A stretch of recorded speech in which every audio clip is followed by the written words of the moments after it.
Good afternoon, everybody. Please take a seat. We are ready to start. For information, we'll be broadcasted on YouTube, and I think we have all signed the agreement for this.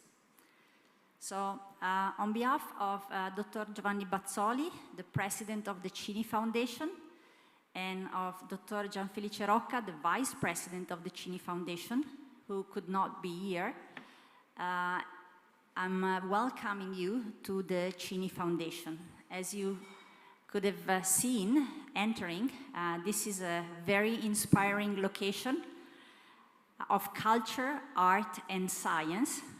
It's a place that fosters research, confrontation, and discussion. And today, this afternoon, we will do our share to increase this tradition. I would like to, besides thanking the Cini Foundation for the kind hospitality, also to thank the ISBA, International Society for Bayesian Analysis, of which this is a satellite event. For those of you who have been here, we have been for a week hosted by Università Ca' Foscari, and I take the opportunity to thank Roberto Casarin, the chair of the local organizing committee. And we've had 1 week of intense discussions and presentation on the Bayesian statistical research with many young researchers from all over the world. I would also like to take the opportunity to thank the Ocean ERC Synergy Grant in the person of Professor Christian Robert, Professor Gareth Robert, Professor Elik Moulin, and Professor Michael Jordan. They are the PIs of the Synergy Ocean program, of which you will learn shortly more from Professor Christian Robert. This is the first public event of this grant, and starting today and for a week, there will be the first global retreat of this grant. And I would also like to thank Planet for Earth. This is another European-founded research project. The PI is, I forgot the name, Gaia Bertarelli. She couldn't be here today, but her research that also got financial support from the European community is devoted to study data related to health and sustainability. So, without no overdue, I think we can start this afternoon working. There will be a sequence of presentations. The first one is by Professor Christian Robert, and we will conclude with a roundtable discussion that I will chair, and this will be at 6:30, so it will be an intense event. All the speakers are here with us today, despite the strike of the trains, except for Professor Marina Timoteo. She will be connected from Università di Bologna, and we thank her for, she should be already connected. She will follow the work all day long. Well, thanks again to everybody for attending. It's a great opportunity. And there will be a second event. So if you wish, can you send the next slide, please?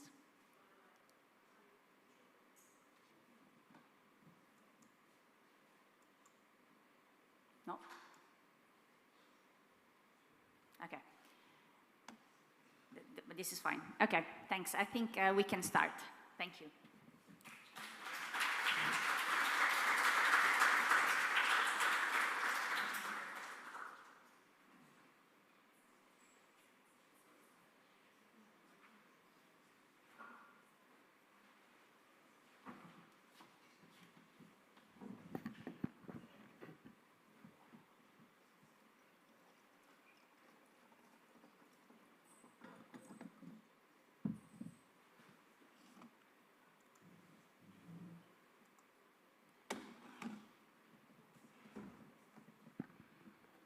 Good afternoon.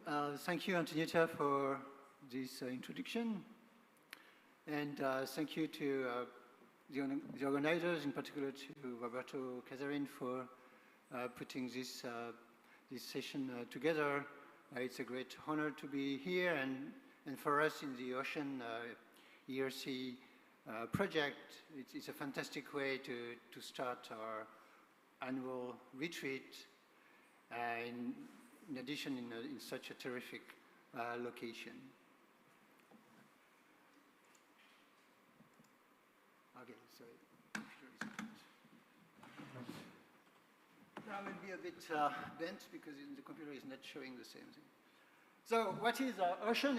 It's an ERC project that started in effect about a year ago, and it falls under the synergy hat, meaning that it unites up to 4 researchers in order to produce advances that one by one they shouldn't be able to produce.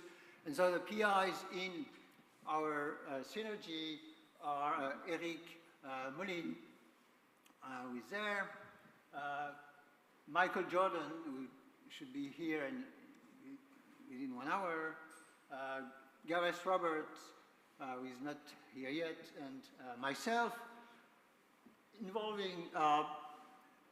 together to work on multi-agent problems. So the acronym actually stands for Intelligence and Networks, but the focus is really applying statistics and machine learning to understand and improve the handling of multi-agent data and decision making. So we got this support from the ERC by the end of 2022 through this competition held by the ERC that year. And the project is funded for 3 of us by the ERC and by the Ministry of Industry in Britain for Gareth Roberts, thanks to the Brexit niceties. And well, this is the quick summary that is given on the ERC website, and so not too long, not too lengthily, I will proceed through a quick description of what we plan to do, along with a few pointers to the first results obtained by members of our teams.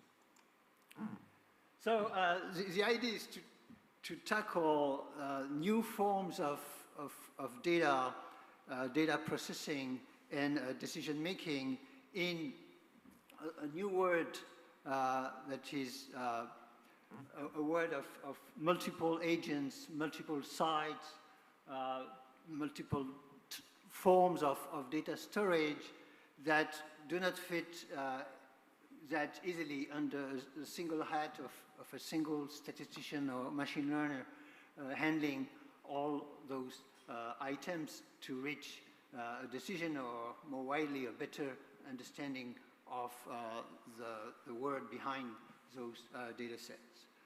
And so, I mean, the features that we want to handle are that there are agents which meaning can vary from problem to problem. I like to use this picture of the memoration of starling that looks a little bit like a whale, in the sense that each starling in the cloud or in the memoration is one agent, and they have to take decisions together to proceed through their flight. But well, there are many other examples of, say, sensors in automatic driving. Each sensor could be seen as an agent, and well, Stephanie will go later through health examples of this kind. And the other important point is that as decision makers and statisticians, we have to understand that these data sets cannot be merged together into a huge pile of data, but must be kept separate for a lot of reasons. So the keyword of decentralization is really major in our project, in that we never consider that at some point there will be a single decision maker able to grasp all the data sets together. These arrows between the periphery and the center will go through different hurdles and therefore losses of information. And in some situations, actually, there is no central server or central decision maker, but all the agents are autonomous and well, interact with the others in an optimal way without referring to this central core that may not exist and may be unable to be considered. So,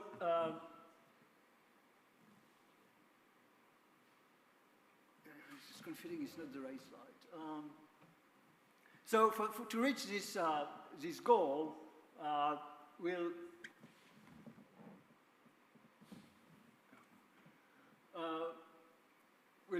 rely on standard statistical tools, except that they will have to be modified to apply to these new objects.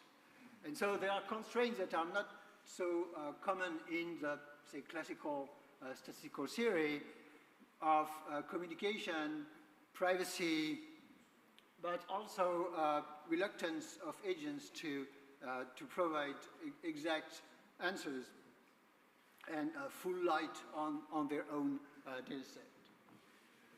And of course, in some situations, there will come the problem of computational power in case we have too much data to handle, even in a decentralized way. So the first challenge of the project is to build new Bayesian tools to work in an optimal and rational fashion with such challenges in realistic situations. And in addition to this statistical aspect, the four of us being statisticians at the core is more economical in the sense that where there is a worse in sharing data, there may also be a worse in not sharing data. And so we have to understand the mechanism in realistic situation as to why agents accept or refuse to share the data. And this brings another challenge or target of theory and methodology to induce through new mechanism agents to share the data and to reassure them that these data will be protected to the amount that they want to protect, rather than a global and therefore unsecure guarantee that we cannot demonstrate. So this is someone going towards the economy aspect. And well, the third and maybe more further aspect of the project is to make the agents themselves aware of their ability to return whatever amount they want to return and still receive in exchange an insurance of profit from this exchange. And so, I mean, this is about data markets where collaboration can be induced through different mechanisms, but also a competition and possible adversarial attitudes of different agents. Okay, these are slides that go very slowly, so this is just a description of the work packages of the project that was mostly intended for, well, the ERC panel, but let me go quickly through these points. The work packages are first rather close to our series or to our fields, namely optimization, system design, to reach returns that are both synthetic and as efficient as possible. Bayesian inference, which is our core competence for all of us, and the computational techniques that can speed up the analysis of such complex data set. And this contain subfield I will move through that what are more specialized for us. And then this will connect to new packages that are federated learning, that is a much larger field, but to which we hope to contribute in our particular specificities. And this hat of adding privacy, data protection guarantees in a novel way to the analysis of data. So again, we have subsets of projects that are well specified, completely novel, and of consumer interest and impacts on handling such new data. It's a bit slow. And then next stage of our analysis will go towards this economic, managerial, maybe psychological handling of agents, so that they agree to share some of the data in an optimal way, again, under a certain number of guarantees, and therefore maybe picking with whom they share the data, and in which manner. So there is a strategy to involve there. Thank you very much.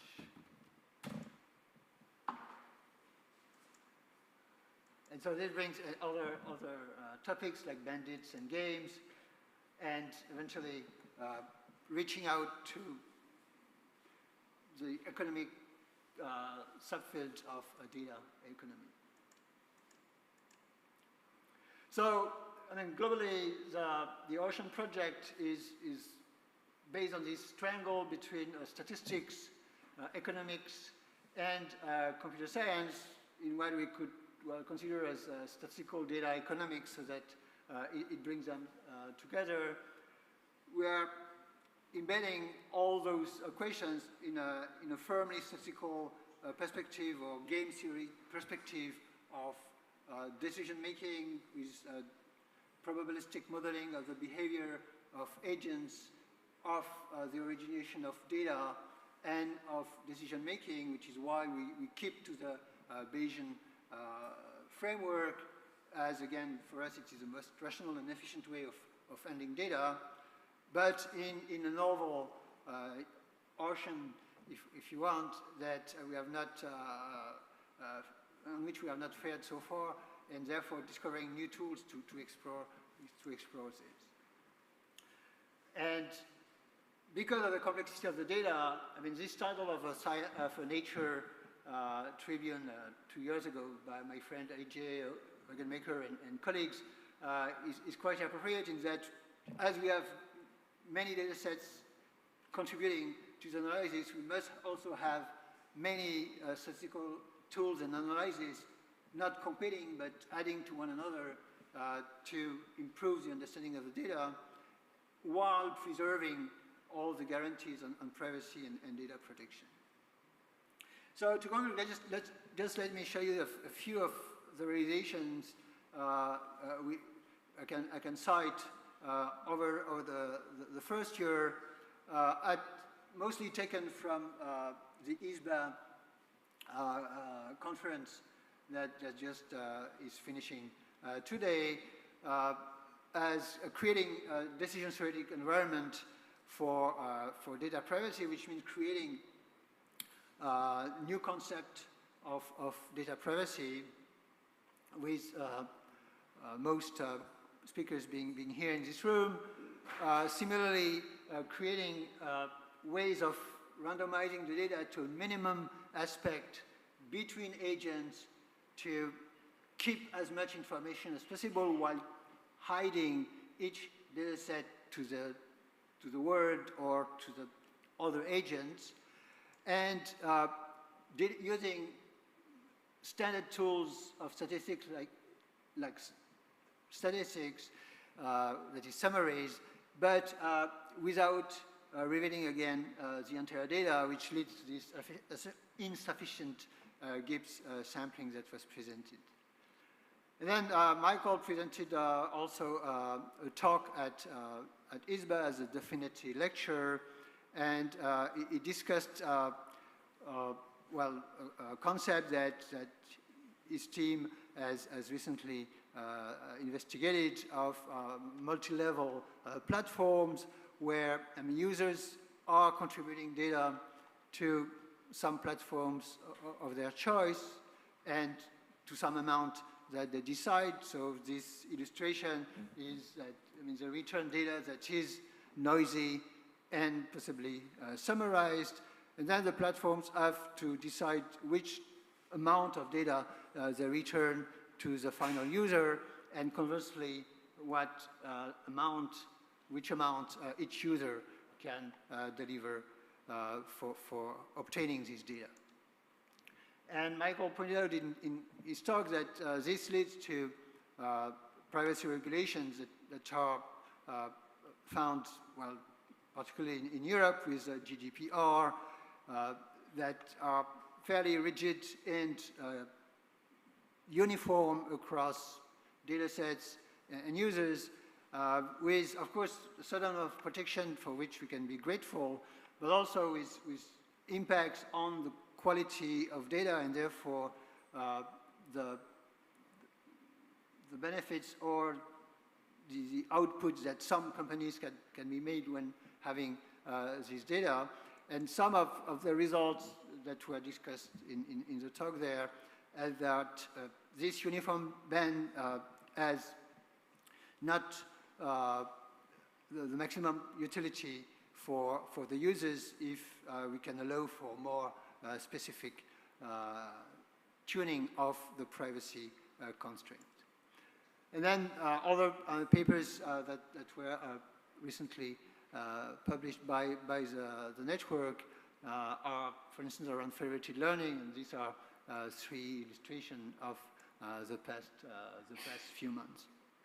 And I will not go any further, just to repeat that we are, in a sense, it has been a year since it was officially started, but we are really on the beginning of the exponential curve, so we are just learning ourselves how to collaborate together. This coming week will be very important for the project to make everyone meet everyone, and therefore warm up the synergy.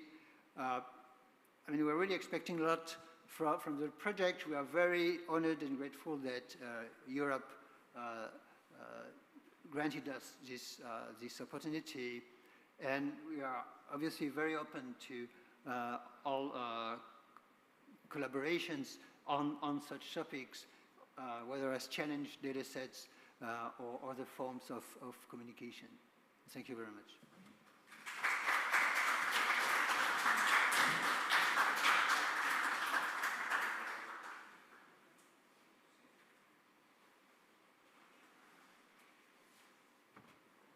Thanks, Christian. If there are questions from the audience, they are welcome. Yes, Isadora. I think it's very interesting how things are getting together even more and more, and putting the economics inside is great. I was wondering if you're also considering putting inside the ecological cost, like in terms of environmental, of running these big systems of automated things. There's an impact, which can be quantified in terms of money, but also gathering data in some environments. It can be very invasive for species or for the ocean, or so I was wondering if you have in mind to also try to include those things in the analysis of things. Well, yeah, not specifically, but I would say that decentralization is always a good thing in terms of costs and impact, that by being more local in a lot of things you gain. And so this minimizing the interaction between agents in the most efficient way I mean, as a concept, suits this purpose. We don't have a specific applications where the ecological cost or climate cost is considered, but given that we are in a decision-making setup, I mean, the loss function is multivariate, and we can always, this is part of it if we want to. So if we don't let the companies run the show and also citizen aspects, I mean, this works also for citizen decision making, if you want. So this is a very good question. Thanks. A quick question. So you mentioned the possible larger impact of GDPR for small and medium enterprises. So I wonder what are the factors of this impact? So organizational, or yeah. Thank you. I fear you have to wait for Michael. These are Michael's slides. I just cut and pasted. So. Yeah, I didn't look at GDPR, so I cannot tell. We can defer the question. But Michael will be there later. Professor Michael Jordan. Any other question from the audience? Okay, thank you. So the next speaker is Professor Stefano Favaro from University of Torino and Collegio Carlo Alberto. Professor Favaro is the principal investigator of another ERC, is a consolidator grant, and he will tell us about the project, which is, again, related to the topics that we are discussing this afternoon. Thank you.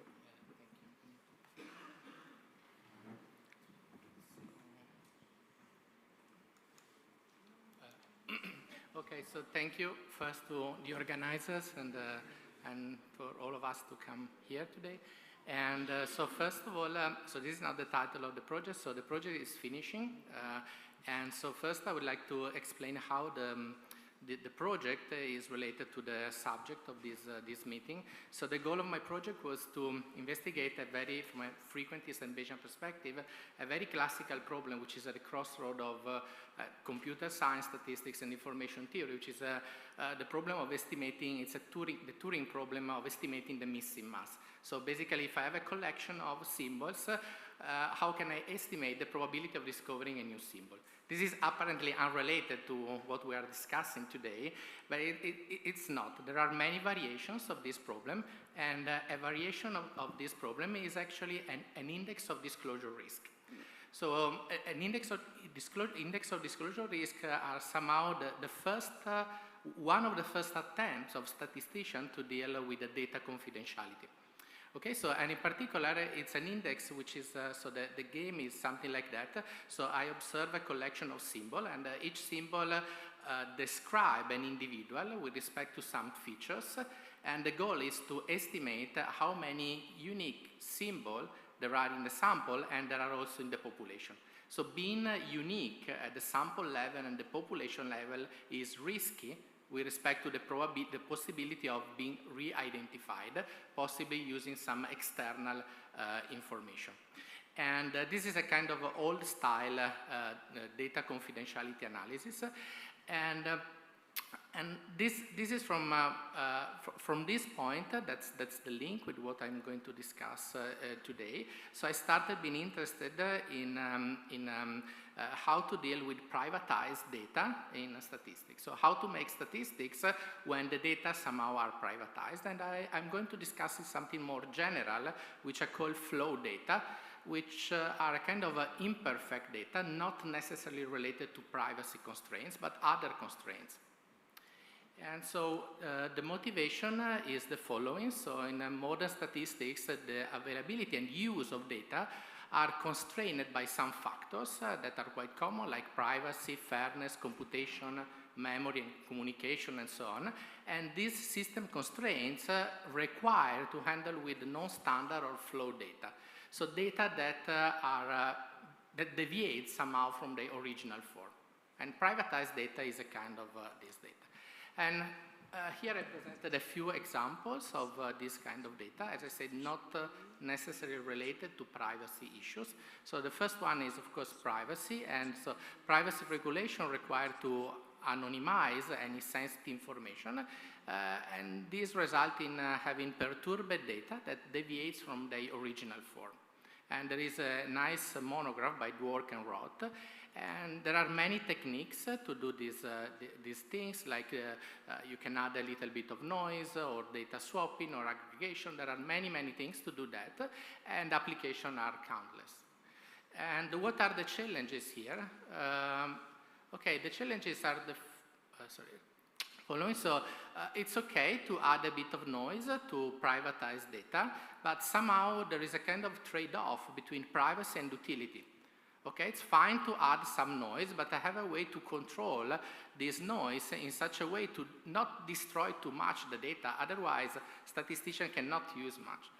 And to control this, there is a nice framework, which is the framework of differential privacy, and within this framework we will see later what can be done. Beyond this privacy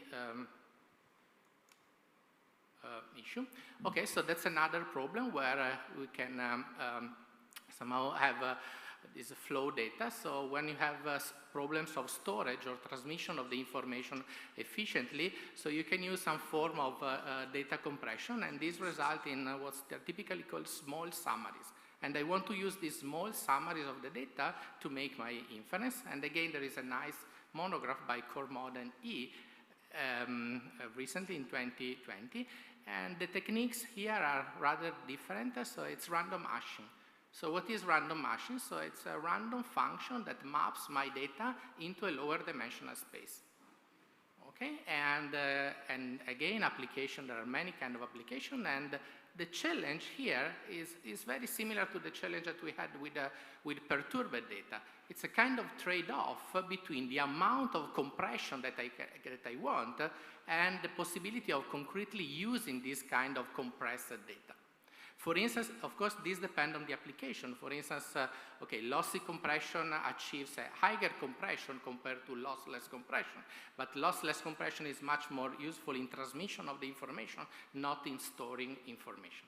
Okay, so this small summary is another example of what I call flow data.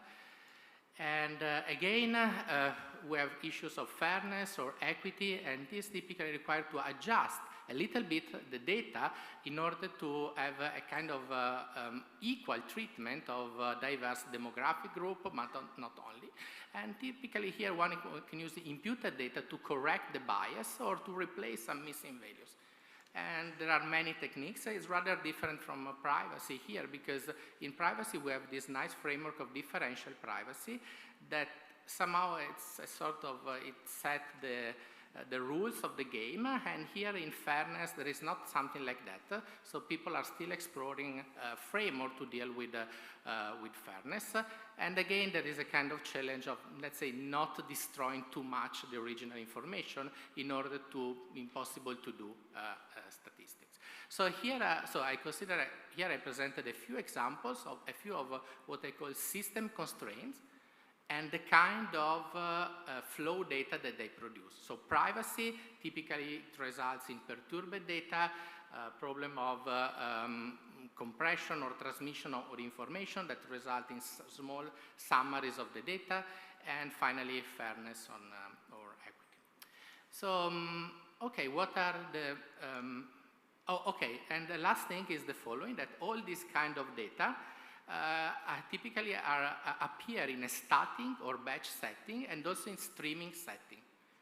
Okay, so typically the kind of data arrives in a flow, and here the challenge is to treat this data in efficiently, even because they typically arrive at a large volume at high velocity. Okay, so what here here is the problem is. Okay, the main issue here is the following is that typically people tend to adapt some procedure that work in a static setting to the streaming setting, but most of the time this approach is not very efficient. So here the major challenge is to try to develop things that are tailored to the streaming setting directly, not trying to adapt things that are based on the static setting. And okay, so what are the problems for statisticians? So statistical analysis of this kind of flow data introduce new challenges, and why? Because this perturbation or this compression, they introduce more uncertainty. And we need to find a way, as Christian said, to deal with this additional uncertainty. And okay, new methods, theory, and computational strategies. And this is particularly true for Bayesian statistician, because in a Bayesian, when we want to put our prior, somehow the prior must to interact with the mechanisms that perturb this kind of data. So we have an extra level. And so here I present the state of the art and a few preliminary results on that, on some problems. And so here I consider a classical problem of density or functional estimation from perturbed data in a setting of privacy. So I divided into frequentist settings. So frequentist is well developed. So they started from a paper of Wasserman and Zhu in 2010. And then there is a beautiful framework to deal with non-parametric estimation in the minimax sense by John Ducci, Martin Wainwright, and Mike Jordan. They have a beautiful work, and they set all the tools to do that, and then subsequent works. What about in Bayesian? So Bayesian is still a bit open at this point. So I think, in my knowledge, I don't have in mind any paper that consider this problem specifically. So recently a nice paper of Judith Rousseau and Katia Stricciolo appeared, but they don't do precisely density estimation under privacy constraint. They do a problem which is quite similar, which is the convolution. So I have data, I have add some noise, and I want to recover the original signal based on the noisy data. I think that the paper of Judith and Katia, it provides quite a lot of tools that could be useful for privacy, even if the work is not tailored to the privacy setting. And then we have recently with Mario Beraja, we have a computational paper on that. So we try to do density estimation and clustering in a private setting. So for who is familiar with Bayesian parametrics, there is this nice paper by Radford Neal that has a lot of tools to do density estimation and clustering. So what we did in that work, we provide a privatized version of that algorithm. Okay, so at least computationally we can do something. And what about streaming? Surprisingly, I couldn't find much on deal with perturbed data in the streaming setting. And so there is an archive that I recently posted with Sandra Fortini, and it's about, it's still related to the convolution, which is not exactly a privacy issue, but could be related on that. And it's how to do the convolution online. So a noisy observation arrives, and you want to recover online the signal. Another problem, this is related to compression. So this problem is the following. So it's a problem of recovery, the histogram of some discrete data based on a compressed version of the data. Okay, so for instance, a new data point arrives, and I want to estimate or recover the frequency of this data point in my original data set based on the compressed version of that. So that's a classical problem in this setting. And again, what happens if I try to do statistics in this setting? Okay, from a frequentist perspective, it turns out that there is a kind of impossibility result. So if I do statistics, I try to place a model and I try to solve this problem. So this impossibility result means that there is not much gain with respect to the use of an algorithm. By algorithm, I mean something that works in an adversary setting. Okay? So when I assume that my data are fixed, there are many algorithms to solve this task.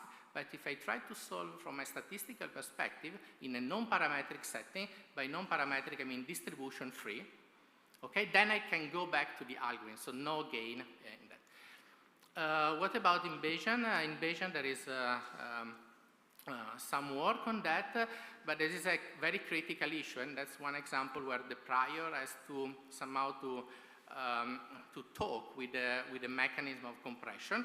So one can do Bayesian on parametrics on this kind of problems, but it's very limited in terms of prior. Okay, streaming data, there are many things on that because these kind of problems appear in the context of in the streaming setting. And there are many algorithms that the point is that they work in an adversary setting. So data are assumed to be fixed, no model, and this means that, so typically estimates are a kind of loose, and you cannot use or include much information that you have from the data. Okay. And finally, just to discuss this other point is about, there was a session at ISBA on that, at least one talk on that, on the use of synthetic data. And what can we say about that? Again, in frequentist non-parametric, there is some preliminary work on that. So I mean, I try to have a private version of my data by using synthetic data. Okay, there is a nice work from the group of Roman Verschinin, and they are working on that, so the use of synthetic data in the framework of differential privacy. What about Bayesian? Bayesian, there was a talk at ISBA about that. And what about Bayesian non-parametric? Again, there is not much. And I think that this is probably an interesting line of research, because in Bayesian we try to generate synthetic data, private synthetic data, by sampling from the posterior distribution. And from what we know from consistency, that's a guarantee that the mechanism that we are using to generate data is somehow consistent. Okay, so that's a good way to try to generate this private data. And again, online, there is some recent work again from the group of Roman Verschinin, and they have some what they call online differential private synthetic data generated. Okay, so this is, so with that, I wanted to provide a kind of overview on this problem of dealing with flow data, or imperfect data. I like this way to call it, flow data, and some problems related to that. They come from system constraints that are quite common nowadays, like privacy, fairness, computation, memory limitation, and so on. So we have to find ways to deal with this kind of data. And I think that Bayesian is doing something, but probably there is not much at the moment. And the goal is to, in line with what Christian said, is to try to develop a procedure, Bayesian procedure for that. Sometimes Bayesian is difficult, so we need probably to deviate a bit from Bayesian, because in Bayesian we have to deal with posterior distribution. So if we have a flow data, somehow we have to remove the original data and condition to this imperfect data, and typically it's not an easy operation, and providing theoretical guarantees and things like that, but everything is in progress, and I wanted to share with you this, this preliminary result that I obtained in this field on different kind of on problems like privacy, compression, and imputation. Okay, so thank you for your attention.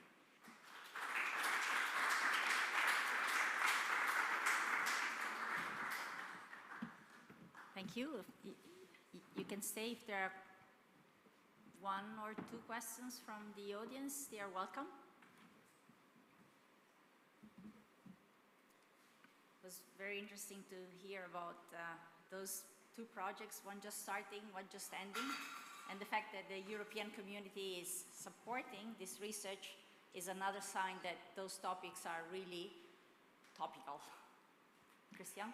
Well, it's a bit of a technical question, but when you mention synthetic data, what are the blockades to do proper Bayesian inference given the synthetic data? I think that Bayesian could be interesting on two sides. So when you do privatized data, typically there are the side of perturbing, find a way to perturb data and find a way to analyze the perturbed data. I think that Bayesian with the synthetic data, I think that the idea of sampling, generating synthetic data from the posterior distribution, it's nice because you have a mechanism that is consistent for free. And then from the other side is probably it's much more simple to deal with that data because they are coming from a perturbation of the model, which is the posterior. So that's the, And problems are, there could be many problems. I presented, I don't know, density estimation, some classical problems, but there could be many. Thank you. So we're now ready to move from statistics and mathematics towards more machine learning. So it's a pleasure to invite Stéphanie Alassonnière.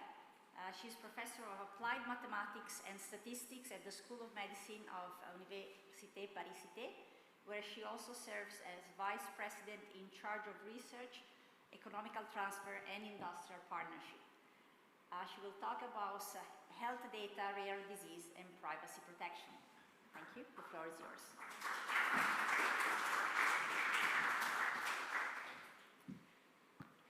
Thank you very much. So I'll try to talk about this thanks to Christian, who dedicated this talk to this topic. So as it was said, I'm working in the medical school, so my main topic of application is health data. Okay, so I'm in the machine learning session, so of course dealing with AI, and the main question is, what is AI doing for healthcare today? In the general context, we have a really rapid development in terms of medical imaging that came thanks to all the developments that were done in computer vision, of course. Then strong dynamics came with genetics, because genetics are data that are very informative and, of course, that carry a lot of information. More recently, text, thanks to all the ChatGPT and other platforms that you can use, have been used to help medical clinicians for, let's say, administrative purposes. The data issue is crucial. As Christian said, we have, well, we need a lot of data if we are talking about machine learning. However, we don't need lots of data, but we need qualitative data. We need high quality, preserving the information of patients in the data. And of course, when you're talking about good quality data, then you have low amount of data. And we need them to be representative. If you're talking about a disease, you don't have to just take into account one specific center or hospital that will gather a reduced population. You need to have an overview of all the population that do have this disease. So you need to have multicentric analysis. And this is where it comes closer to the ocean team. And of course, we need infrastructure that is international to collaborate together, because when you are talking with other countries, you really need to have the same kind of data that are structured so that you don't lose time trying to retransfer some, well, let's just give an example. When you have the weight of a person, it can be in kilograms or it can be in grams for babies, and suddenly it's for a computer, it does very different jobs. So you need to have international structure. And of course, our goal is really to amplify and accelerate innovation, and it's at the service of the patient and the practitioners. And if I go to what do we expect to have an impact on, is really precision medicine, trying to find the best drug for the best person at the best time. So what about specificity of rare diseases? Well, if I go back, well, I didn't think it was going to write everything again. So the general context is not the same for rare diseases. The particularity of rare disease is that it affects organs, multiple organs at the same time or sequentially. And you barely know in which order it will happen. So basically, since you have a multi-organ pathology, you cannot only rely on imaging, you cannot rely only on text. You would be able to rely only on genetics, but it's a complex genetics. So basically, you have to do everything together. And again, with a specific, even more crucial bottleneck which is the amount of data. Rare diseases are most of the time less than 100 people in Europe. Okay. Thanks to the European Commission, we have for rare diseases a European consortium that already exists to gather together all the centers that are dealing with rare diseases. So that's a good first step. However, as Christian said, the data stay in each country. So we have to use that, we can use them, but in a federated way. Okay, so, sorry. Right, so the question is, can we protect data when you have rare diseases, or can we create artificial cohorts? So I will not use the term synthetic cohorts because the FDA, so the agency, the US agency which delivers drug agreements, called synthetic cohorts something else. A synthetic cohort is a cohort of previous patients that were included in previous clinical trials that you gather together again, but they are existing people, right? So since we do not fight against FDA, we don't call them synthetic patient, we call them artificial patient.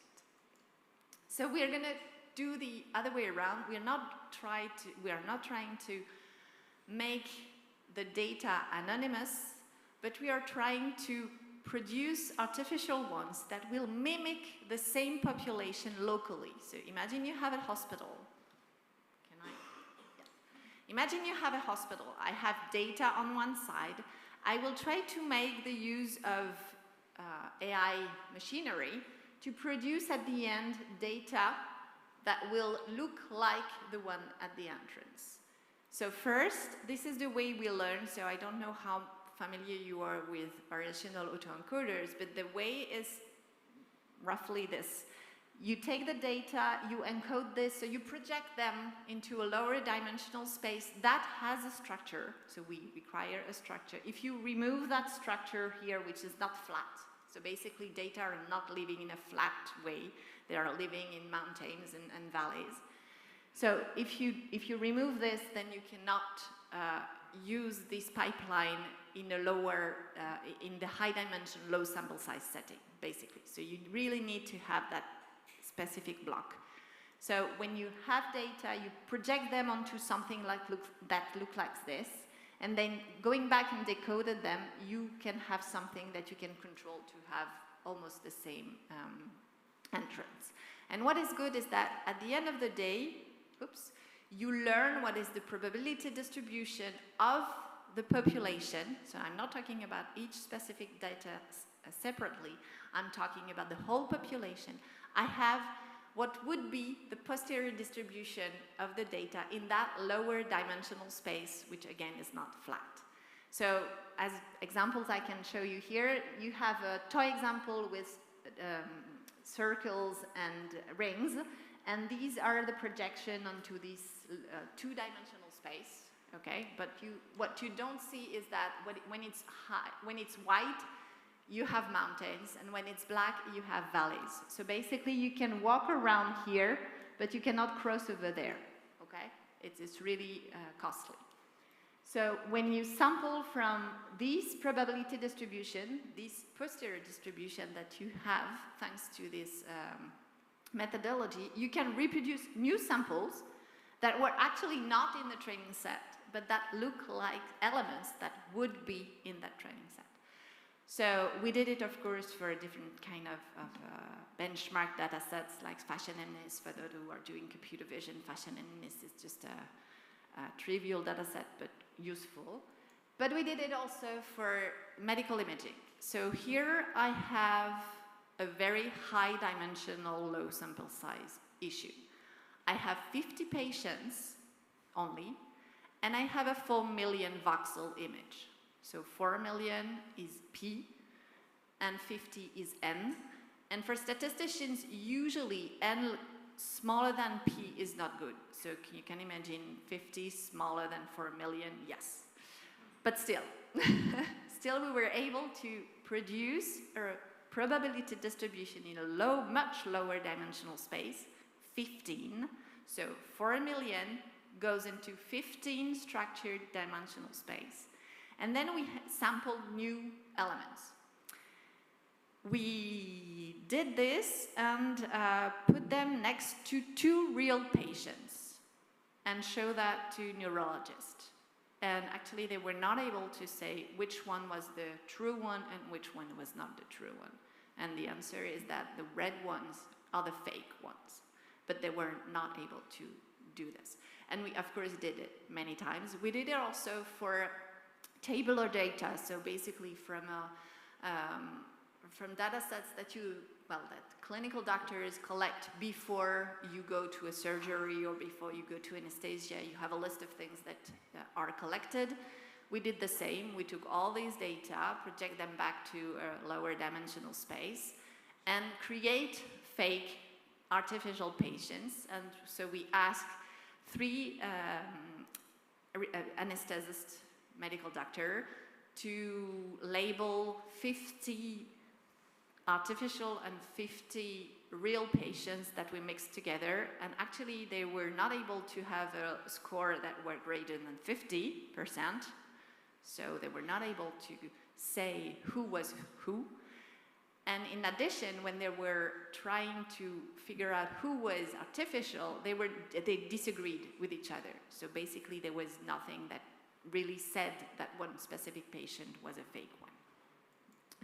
So we also used that to quantify how much information we had in these artificial cohorts. So basically you have here a classifier that tries to classify patients with Alzheimer's disease with respect to patients that are controlled. So we have an American database, which is called ANMI, that you can go and see on the web, it's open. And so using 50 patient and 50 controlled, we run our data augmentation setting and try to see if we were able to increase the balance accuracy, or well, sensitive specificity and balance accuracy with this technique.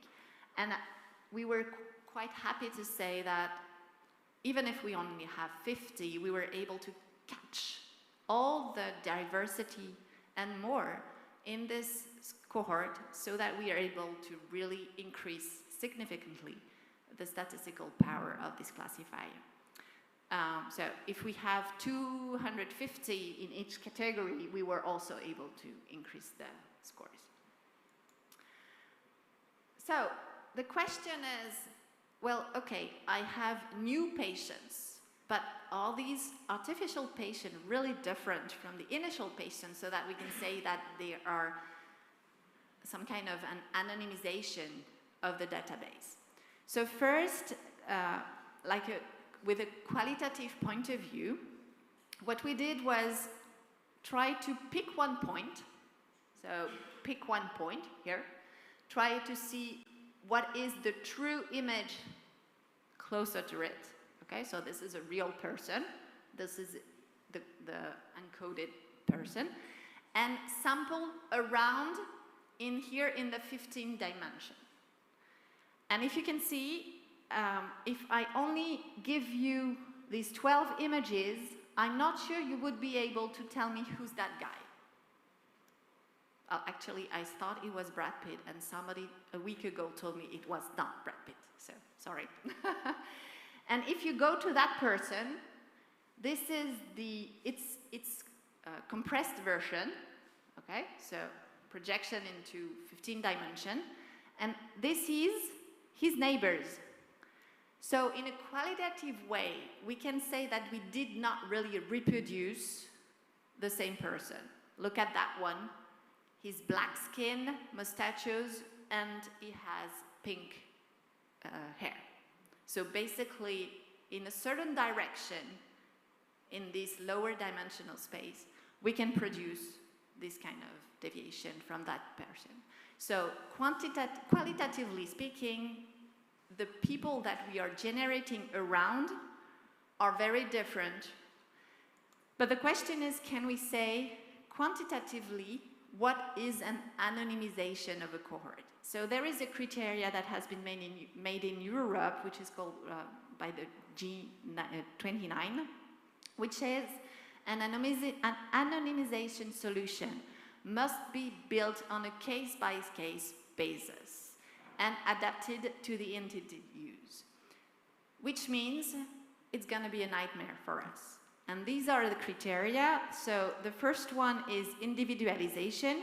Are you still capable of isolating one person? Second one is correlation. Is it possible to make a link between individuals so that you are able to retrieve the individuals? And the third one is inference. Can the information about an individual can be inferred by the population itself?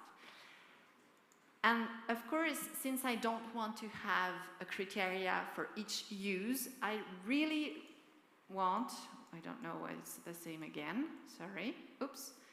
I really want to have something that would quantify the difference between the initial population and the artificial population.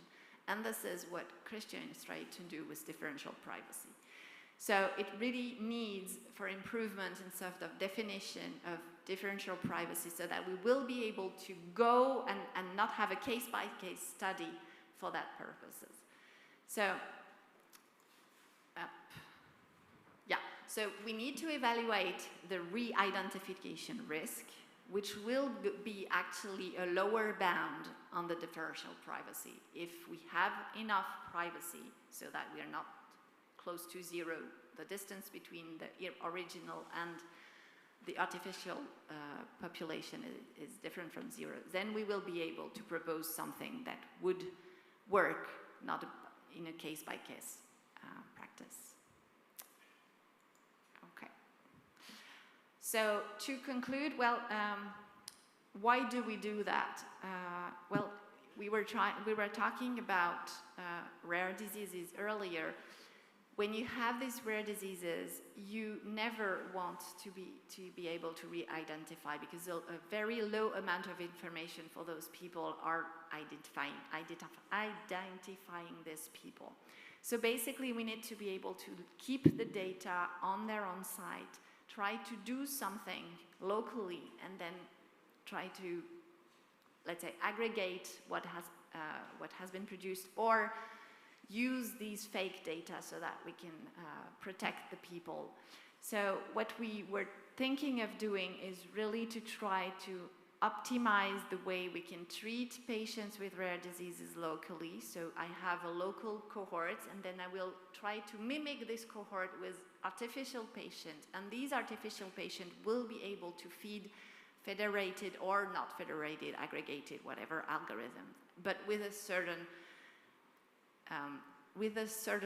risk assessment so that we know exactly where we are doing and what we are doing with this data. So just to let you know that all the data augmentation pipeline that I showed for medical imaging is available online. This is called PyRog, and we've tried to see if this method can compete with many other based on our variational autoencoder, and all this benchmark has been done in the PTI library that you can also go and see online. So, thank you.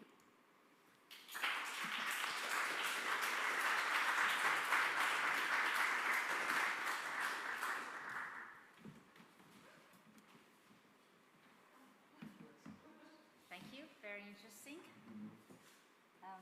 Are there questions from the audience?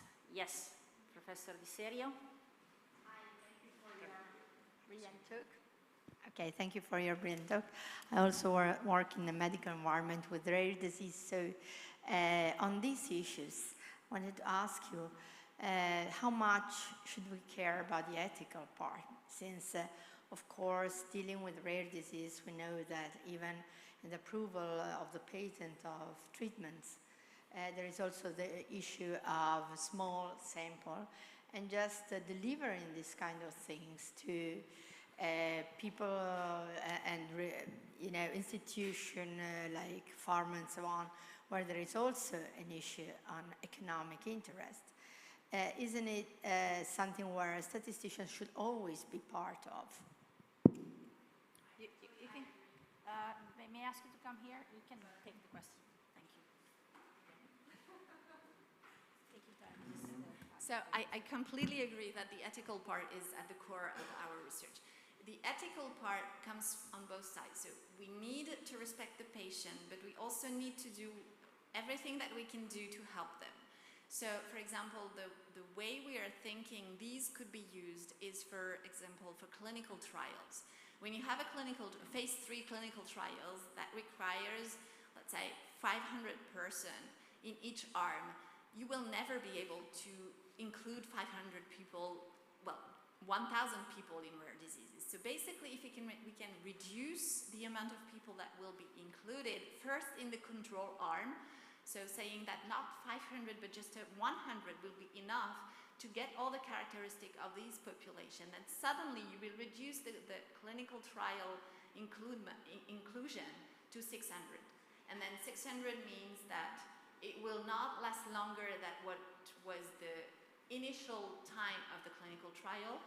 Most patients with these rare diseases are really expecting to be treated. So now with this randomized clinical trial, you will provide the new drug to 5/6 people instead of 1/2.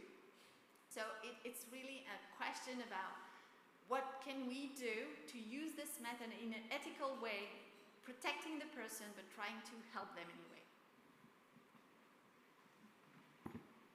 Thank you. We can take more questions.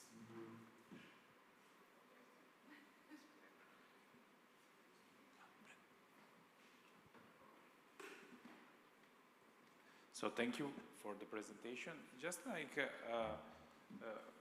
two questions, to be honest. The first one could be seen as a problem for researchers, especially regarding health data connected to rare disease. Is this any type of alteration, modification of this data can influence the researchers and make them biased because there was like an alteration of the original data, especially for rare disease? It's difficult now to implement this type of techniques. The second one could be seen as a provocation. While speaking about synthetic data generation, could be the in abstract, a possibility that the output, the synthetic data itself, it could identify another person that is not the one that has made like the mark from which we have put the algorithm to, because like technically maybe it's unfeasible, but there still is a possibility that the output, as like there are some alteration of the characteristics, may identify another individual. So technically speaking, I'm asking from a legal perspective, is this can be considered a personal data or not? Because it was not what we wanted. Thank you. So first question about rare diseases. What we are trying to do is to know what is the lowest number of people required to mimic a certain population.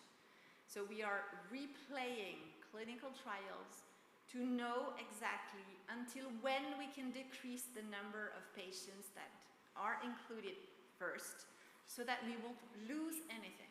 So this is something that we are trying to do now. So how much people we need, and only we need, more would not be necessary. So this is the question that we are trying to deal with. And the only answer we found is to replay clinical trials with rare diseases, or with not rare diseases, but basically making them rare. So this is to answer your first question. To answer the second question, as a mathematical person, I would say we have a probability distribution. So the probability distribution is continuous on the whole space. It's a dimension, let's say 10 or 15. So the probability of picking one person is 0.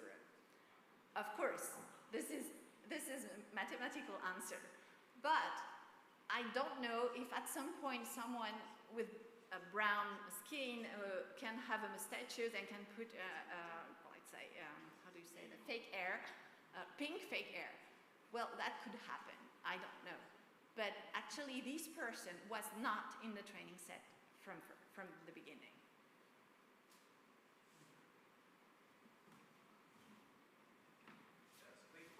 Professor Casarin? A quick question about the regulation. So, in your opinion, is the current regulation favoring this kind of processes? Are there improvements that can be done, since we have scholars in law here?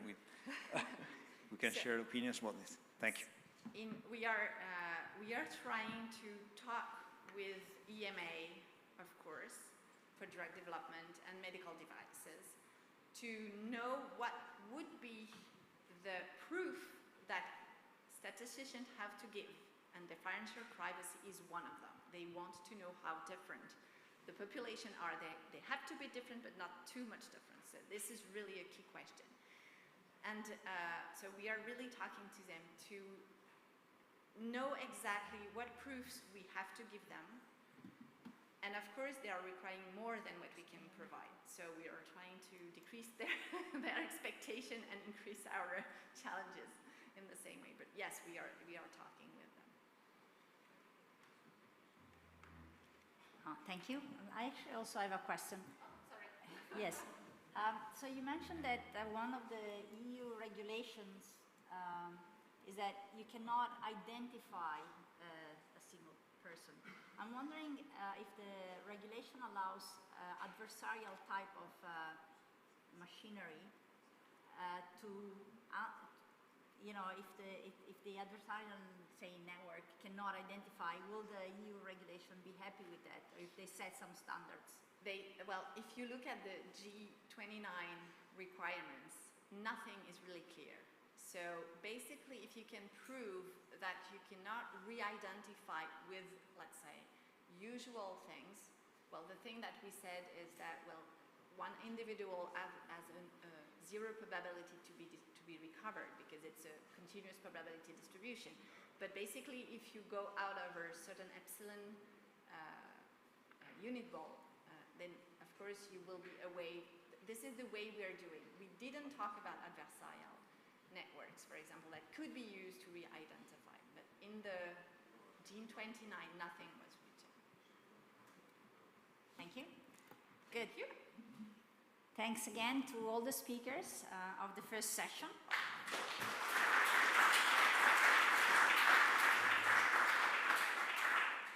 So I want to point out that what we are holding here today is a precursor of another meeting that will take place here at Fondazione Giorgio Cini in November. The event is a 3 days upon invitation only event on global health in the age of AI. And the scientific program has been developed by Professor Luciano Floridi, who is the director of the Digital Ethics Center at Yale University and is also professor at the Department of Legal Studies at Università di Bologna. And this program was strongly advocated by the Vice President Gianfelice Rocca, Vice President of Fondazione Cini, which by that time will be the President of the Fondazione Cini. And I think it would be nice, as a result of this meeting today, to hand them some written notes of what came out of the discussion. So I would like to now invite everybody to the coffee break, which is offered by the sponsors, but you can take this as a networking event. So this is a closed community, but there are different expertise. It's a long coffee break, it's about an hour, but take the opportunity to talk to each other, and then maybe at the end you will be helpful to prepare this document to hand over to the next event. Thank you.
solo per una prova.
We'll start in 30 seconds. Let's wait for people to come back.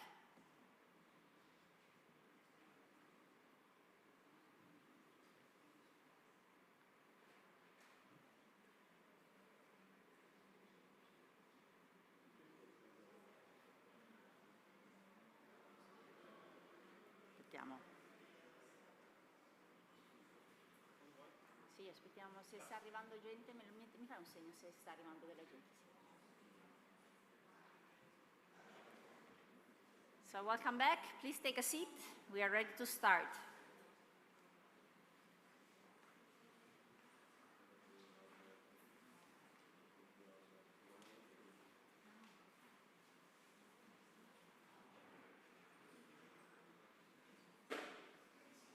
Regia, ci siamo?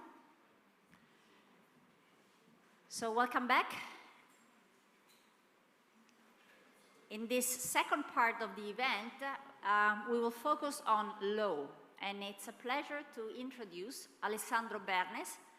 He's professor at Ca' Foscari Università di Venezia and is leading a MURE national project titled Privacy-Aware Data Sharing Model for Health Data. And he will talk about the European Data Governance Act and health. Thank you.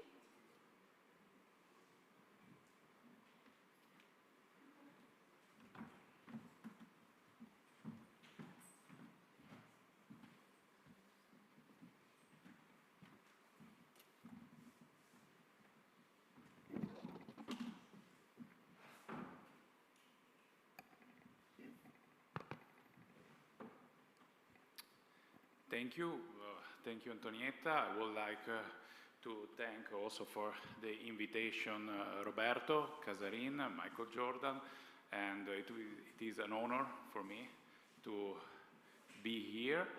I would like to point out just like a couple of things about privacy, data protection, and health research, in particular under the new European legal framework, because from what we know,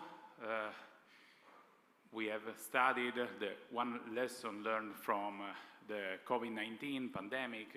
We have seen that we have switched from a data-driven health research to a data-based health research. In particular, data are today the most important part of many type of research activities, in particular in the healthcare environment. One big problem is that both private company and public entity, public bodies, I'm thinking about hospital, research center, and university in particular, have been running since 2018, or maybe since 2016, and after the GDPR compliance. But still today, they are struggling. They are making some difficult about data sharing between different entities. So anytime there is a problem of like transfer data from one organization to another organization, there are problems. problem regarding the transfer, problem relating also to the data access.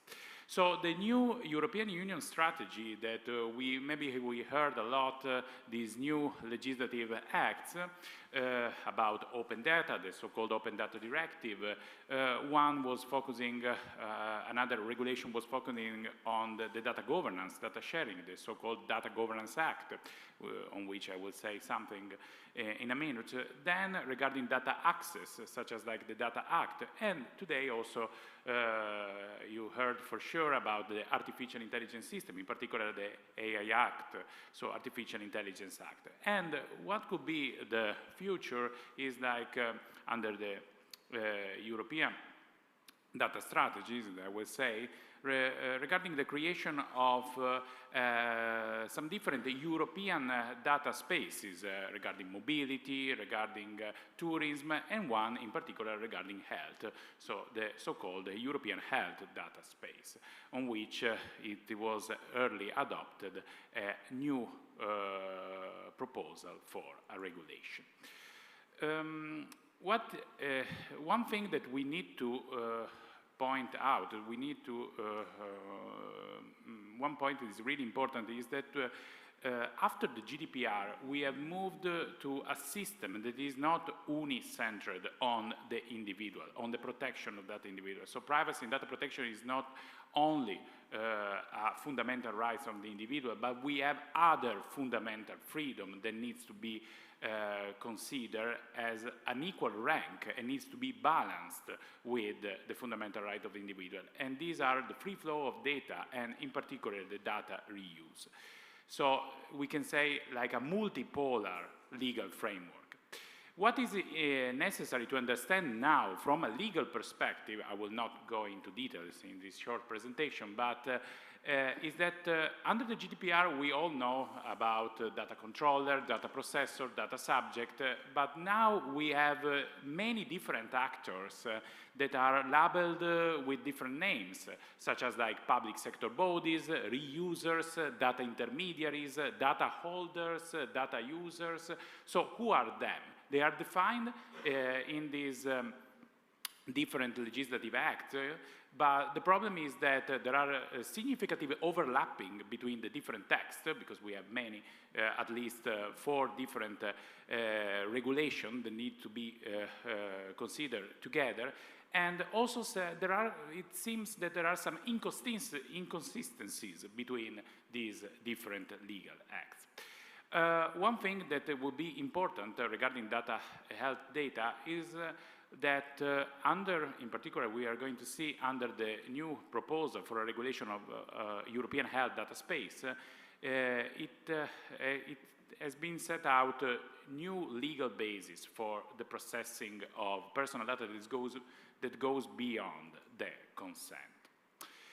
So what about health in particular? What about health in the European Union? If we look at the European strategies of data, that is a communication of the European Commission of 2020, it is said that usually health data is not often made available for research purposes, because one problem is the absence of capacity or mechanism that allows also specific research action to be made in a way that are compliant with the data protection law. But it is important to extend the use and especially the reuse, so the further processing of health data. It is critical for innovation, for policy making, for research, but also for industry. So it's like a competitive advantage also regarding a private perspective, an industry perspective. Another point that I want to say that is important, that was set out 4 years ago by the European Commission, is that it is really important to provide individuals some tools, some mechanisms, some means in order to decide what has to be done with their data. So provide a better control over the data in order also to enhance this reuse of data. And this, it will be like the red line of this brief speech, by considering how we can give to individuals, to the control over the data and how these can be considered a key enabler for the reuse. So, speaking about, I want to just like focus on the public healthcare system, in particular, speaking about hospital, research center, universities that are public, so public funded research, I will just like, and we have seen in the last year some an advent of new digital means, digital tools, new app regarding health, and in particular we all know about the so-called health data record. That is an innovation that is not only, is like an innovation that took place all over the Europe. Then we need to figure it out that what is still missing today, the slide works, is that we need to consider some technology that at the beginning were considered a special type of privacy-enhancing technology that are called privacy information management system or personal data stores, or maybe you heard about personal data vault, personal data cloud. They have different names, but they are all the same. The concept is to have a technology, a software system that is designed to give the individuals a greater control, a better control of their personal data. Imagine like what can be considered a privacy dashboard. We know that also private services such as like Android devices has a privacy dashboard, or even Google has like the so-called Google dashboard. So imagine like this type of system in which individuals have like a direct access on their personal data. And they can also selectively choose to provide, to give consent, for example, for data for a reuse, for further processing, or receive a notification, an alert in case there is someone that asks for data access.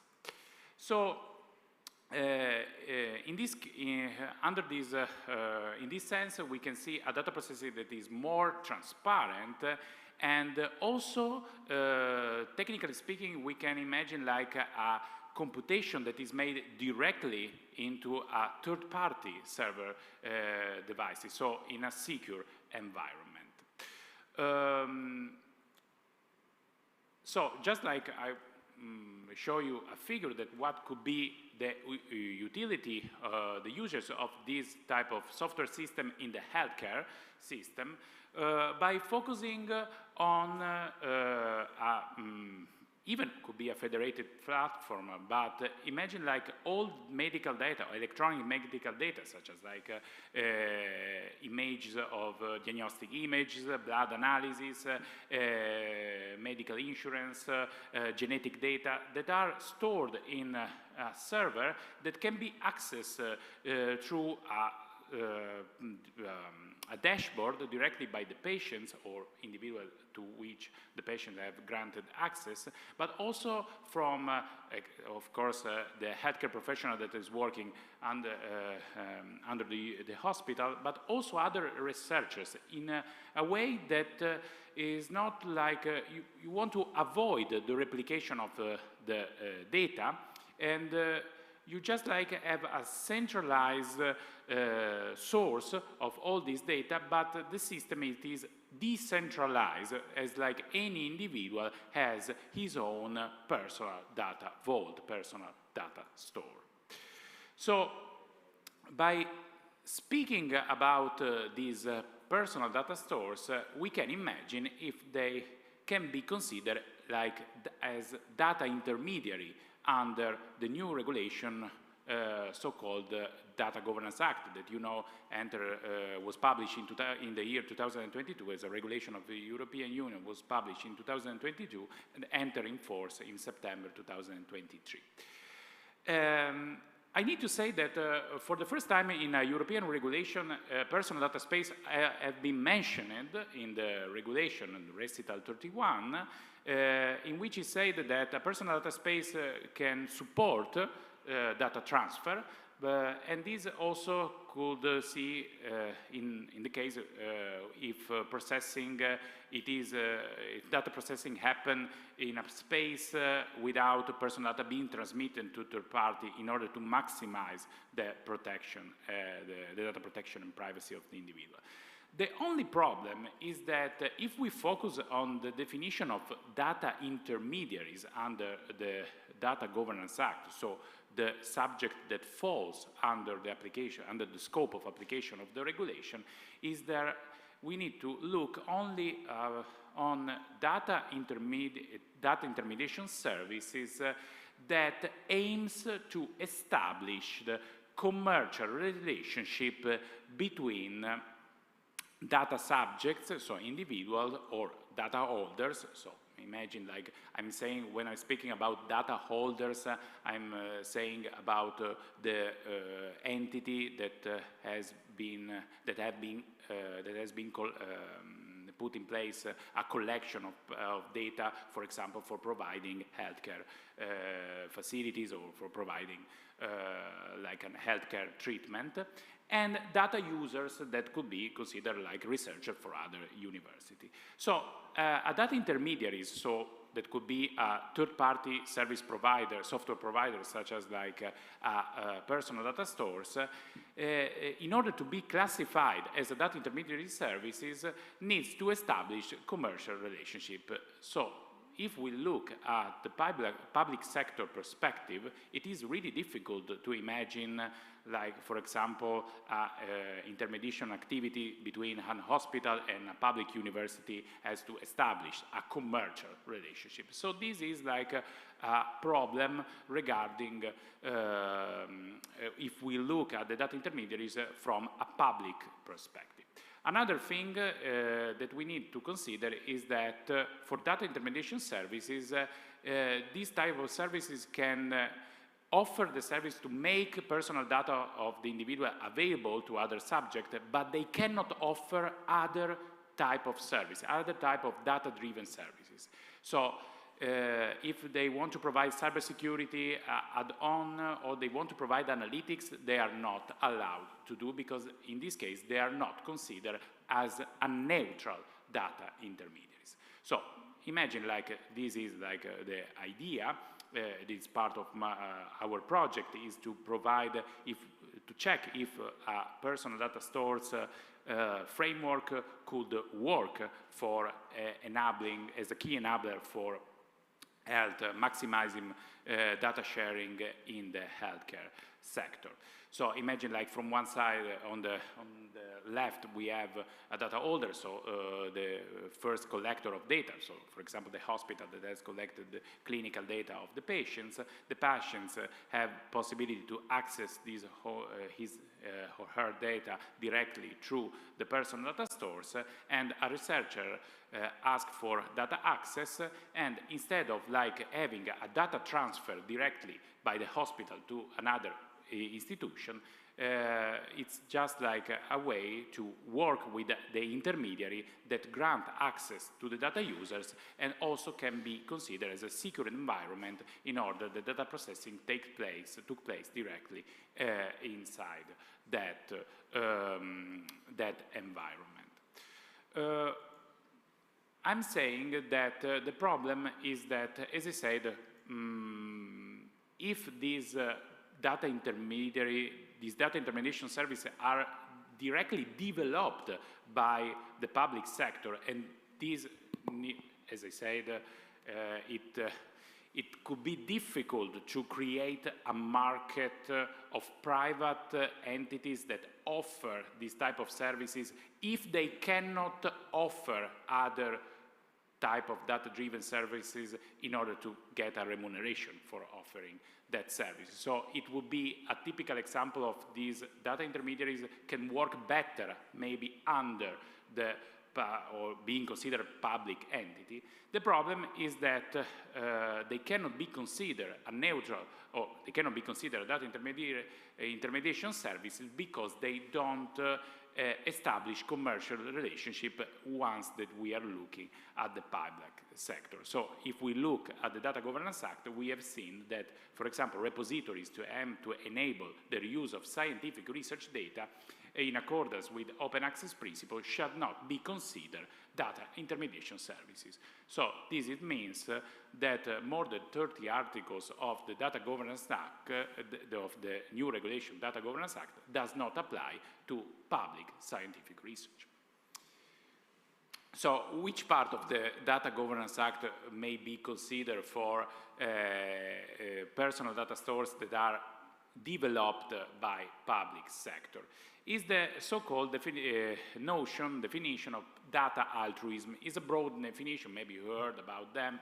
It is defined by the Data Governance Act as a voluntary sharing of data on the basis of the consent of the data subject to process personal data without receiving any reward that goes behind the compensation of related costs that incur. It is made, these data, these personal data are made available for objectives of general interest that are, could be considered not only scientific research purpose, but also healthcare, facilitating the development, production, and dissemination of official statistics, and so on. One thing that I need to say is that this is left to national law in order to assist, in order to develop this type of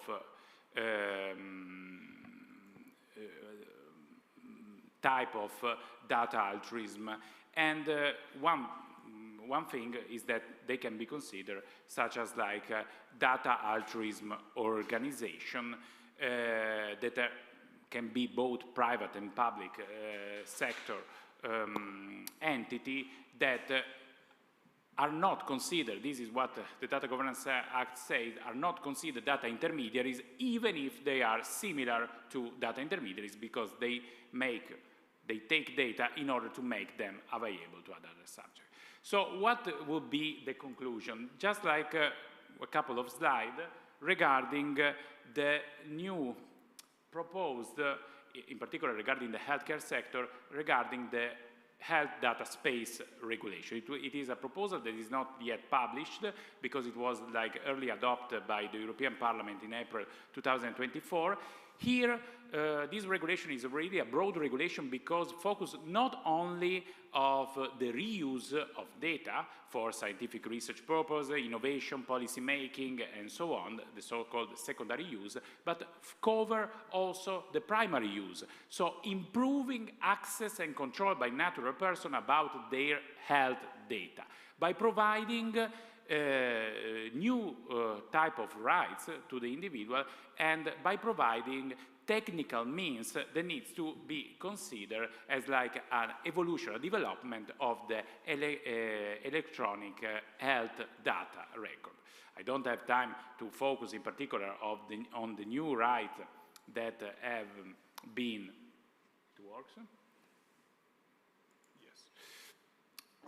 that have been recognized under the new regulation. Trying to make it fast, but I would just like to say that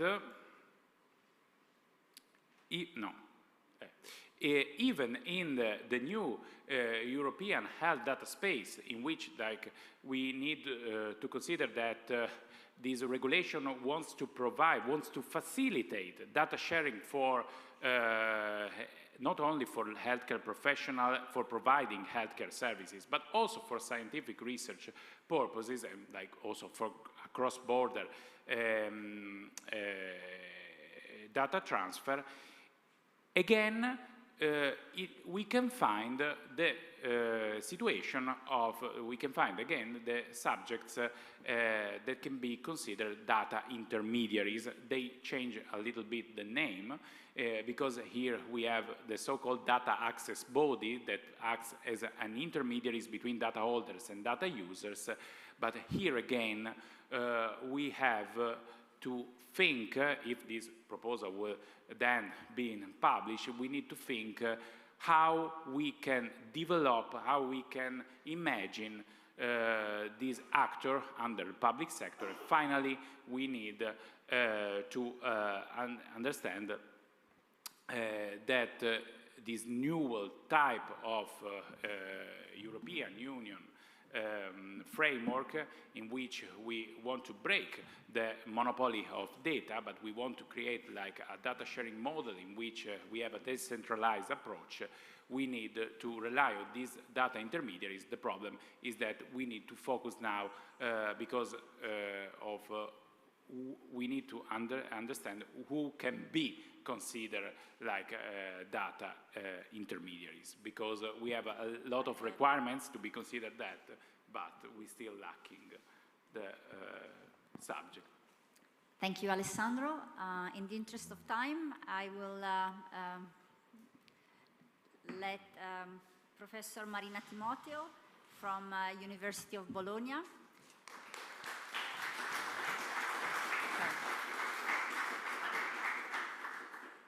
Thanks. She's a professor of private comparative law, and today she will talk about regulating data property issues, EU and China in a comparative perspective. Professor Timoteo is a real expert about Chinese regulations. Marina, the floor is yours. Thanks for joining.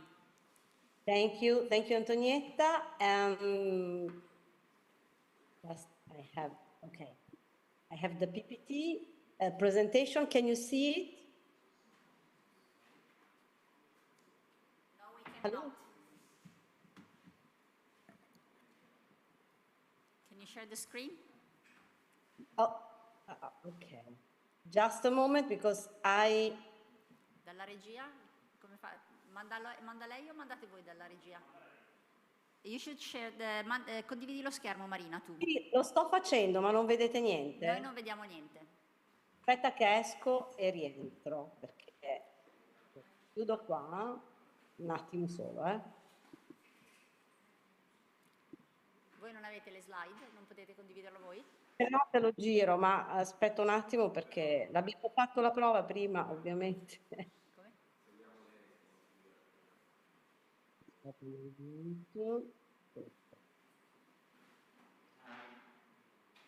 Allora, condivido. Ora vedete? Regia? No? Potete mandarlo? Sì, allora si vede adesso. Prego, Marina. Okay, sorry also for talking in Italian.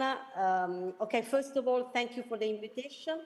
Thank you to Antonietta, Mira, Roberto Casarin, and all the colleagues that organized this event. Unfortunately, I cannot be with you because of the strike. I'm very sorry for this. My presentation is about data as a form of wealth, as an asset. Every form of wealth involves the problem of attribution. And over the past decade, this problem has become a dilemma, which is the following. Is there or is there not a possible form of attribution for what has been emerging as the new form of wealth, as well as the driving of economic development, namely data? This is a dilemma, and why this is a dilemma? Data has been identified as the asset of 21st century, an asset that can be created, manufactured, processed, licensed, sold, and stolen.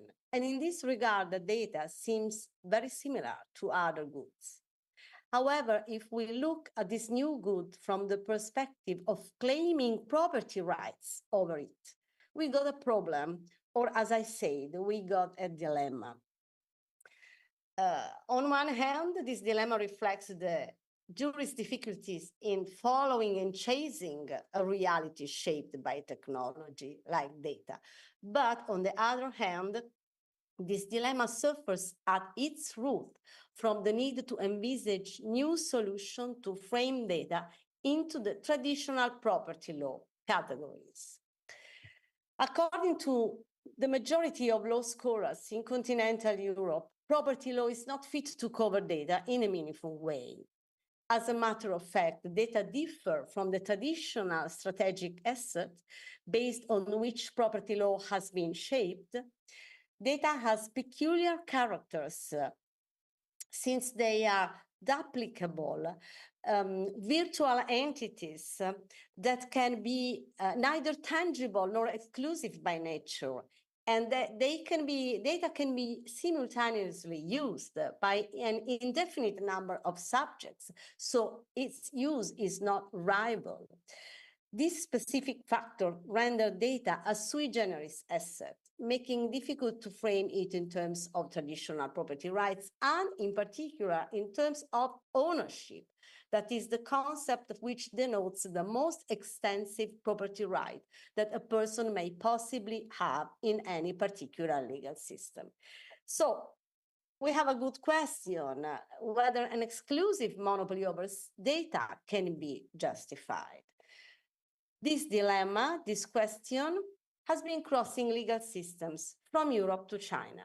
And today we see which are the possible answers and which is the state of the art in the answer to this big question. We will start with Europe. The discussion in Europe started after that policymakers, probably not fully aware of the complex legal implications of linking the new digital asset reality with the traditional categories of property law, European policymakers introduced about 1 decade ago, the idea of data ownership. We are within the digital single market strategy that was proposed by the European Commission in 2015.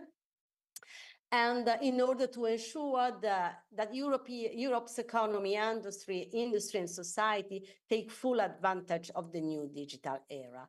Within this strategy, the European Commission has launched since 2014 a series of initiatives aimed at addressing the regulation of a data market and the data ownership issue. In 2017 and 2016, the Commission published an impact assessment in which the DG Connect stated that barriers to the free flow of data are caused by the legal uncertainty surrounding the emerging issue on data ownership or control, reusability, and access to transfer of data and liability arising from the use of data. Now, this need to establish a right of attribution was a consequence of the fact that protection by a contractual means only has inter-party effects, while legal protection in the framework of commercial and IP laws are not considered fully suitable to the new data reality. So contract and commercial law, and in particular intellectual property law, cannot be useful to deal with this problem of data attribution. Now, following the Commission statements on the need to remove legal obstacles to an internal market of data and to deal with the problem of defining the data ownership regime, a huge debate developed in Europe about the compatibility of property ownership rules with data, and a strong incompatibility was found. The concept of property ownership has been built especially in civil law traditions, i.e. in the legal systems of continental Europe, in relation to material things. In the typical civil codes taxonomy, the owner has an absolute, full and exclusive right over the good, and the good is a material thing. However, absoluteness, plenitude, and exclusiveness are characters that cannot be associated to goods like data. We have seen which are the characters of data. Just to give you an idea of this incompatibility, if we look at data as an asset in the light of the modern rule on property rights in civil law system, i.e. Article 544 of the French Civil Code, we do not find any possibility of communication with the reality of data. Article 545 defines ownership as the right to enjoy and dispose of things in the most absolute manner. So compared with this definition, data appear very far from the classical regime of property. As their holder does not enjoy data in the most absolute manner. On the contrary, the enjoyment is limited due to the characters of these new goods. This is the reason why some French scholar says that these digital goods border on half goods or mini goods unless they are simple false goods. Due to the difficulties in applying to data legal categories and rules developed with material and rival goods in mind, and taking into account the evolution of the debate, the EU Commission decided to move away from the idea of creating ownership in data and focus on access to data instead. The EU legal system is already familiar with the whole battery of data access rights in GDPR and not only. And the right to access is also the protagonist of the new Data Act that came into force on 11 January 2024, will apply from next September 2025, and has been conceived as an important milestone in the data ownership debate. The aim of Data Act is to remove barriers to a well-functioning internal market for data, providing for cross-sectoral access and usage rights as regards data generated by products connected to the Internet of Things, thus limiting de facto control of data holders. The new regulation allows users of connected devices that they own or rent to access and use all data generated by their use, as well as by related services. Manufacturer of Internet of Things product will be compelled to design and manufacture products in a way that allow access to product data and related service data, including metadata. If direct access is not possible, data holders must make the data readily available to the users. And users may also request that data holders make the data available to a third party. So the ambition of the new regulation is that it will enable both individuals and businesses to have more control over their data, and at the same time to lead to new innovative service and more competitive prices for aftermarket services and repairs of connected things. At the first glance, the regulation confirms the shift from data property ownership to data access.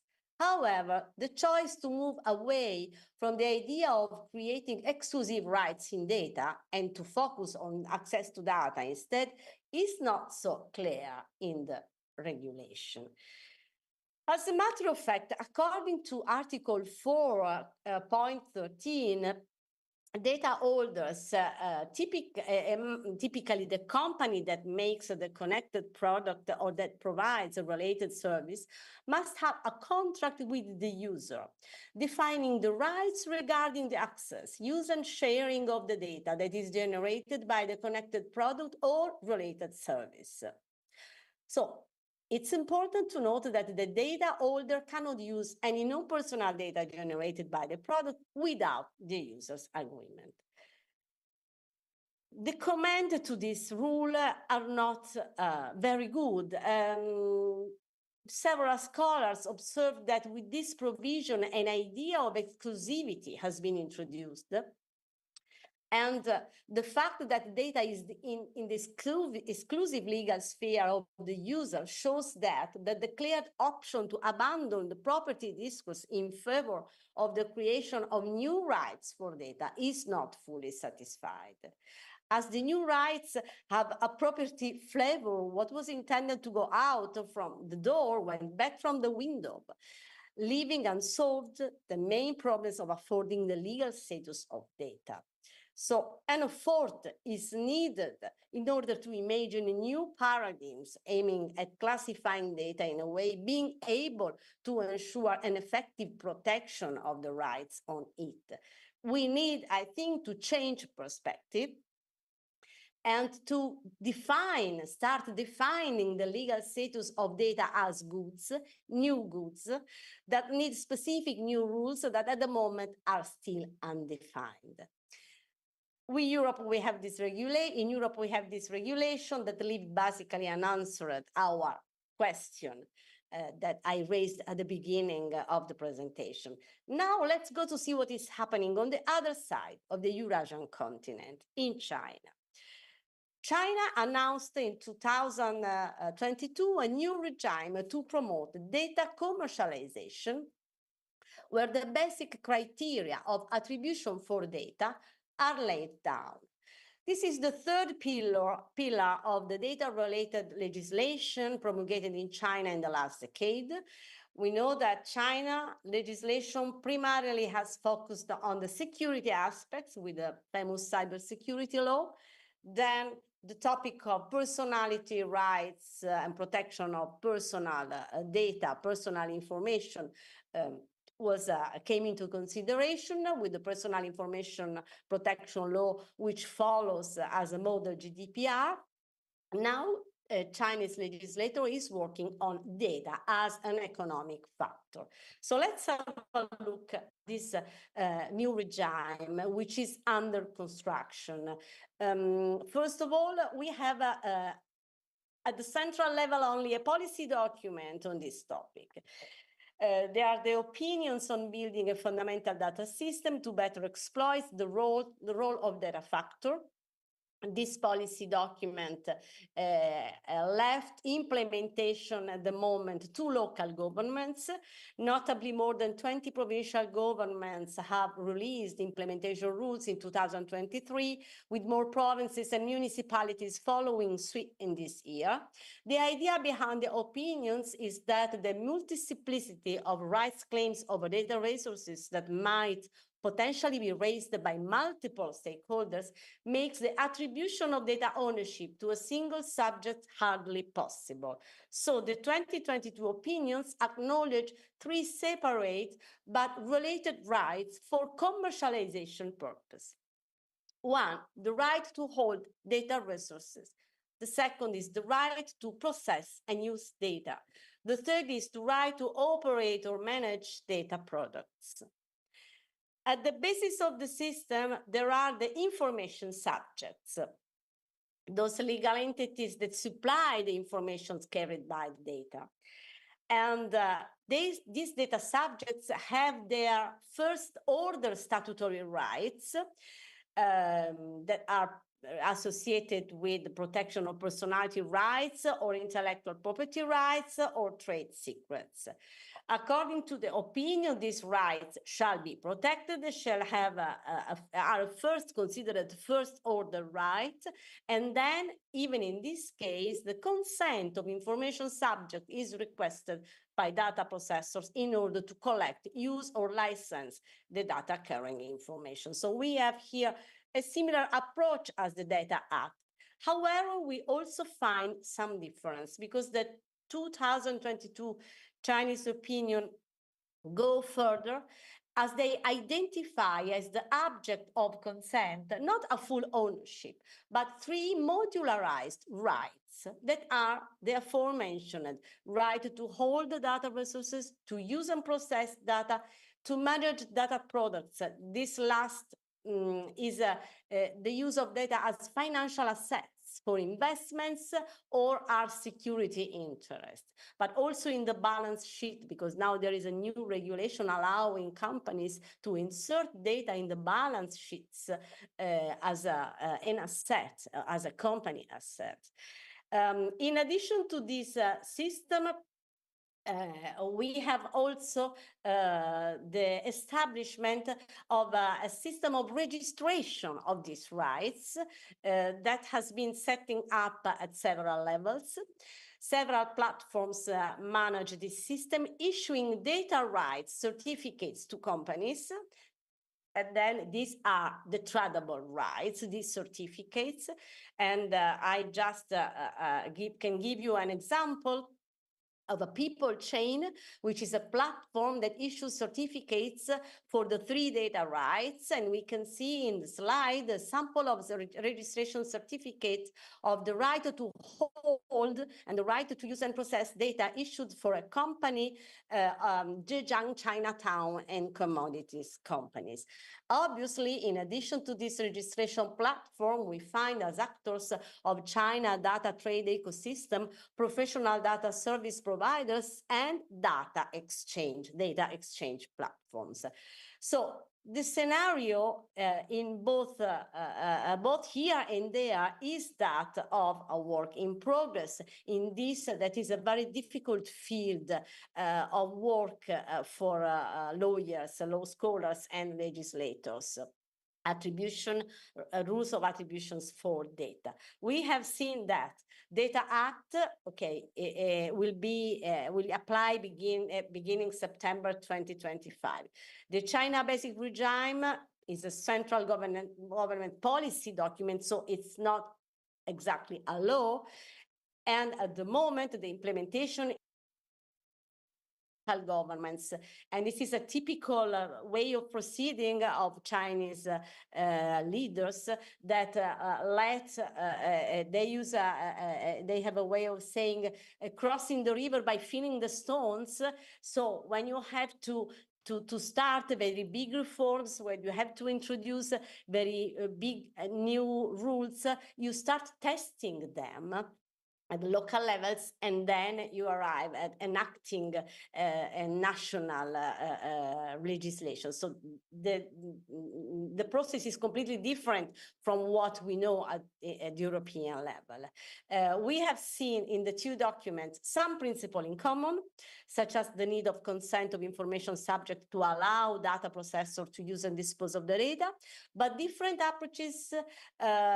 We have seen a more market-oriented and practical approach in the Chinese case with the modularized data tradable right that has been introduced.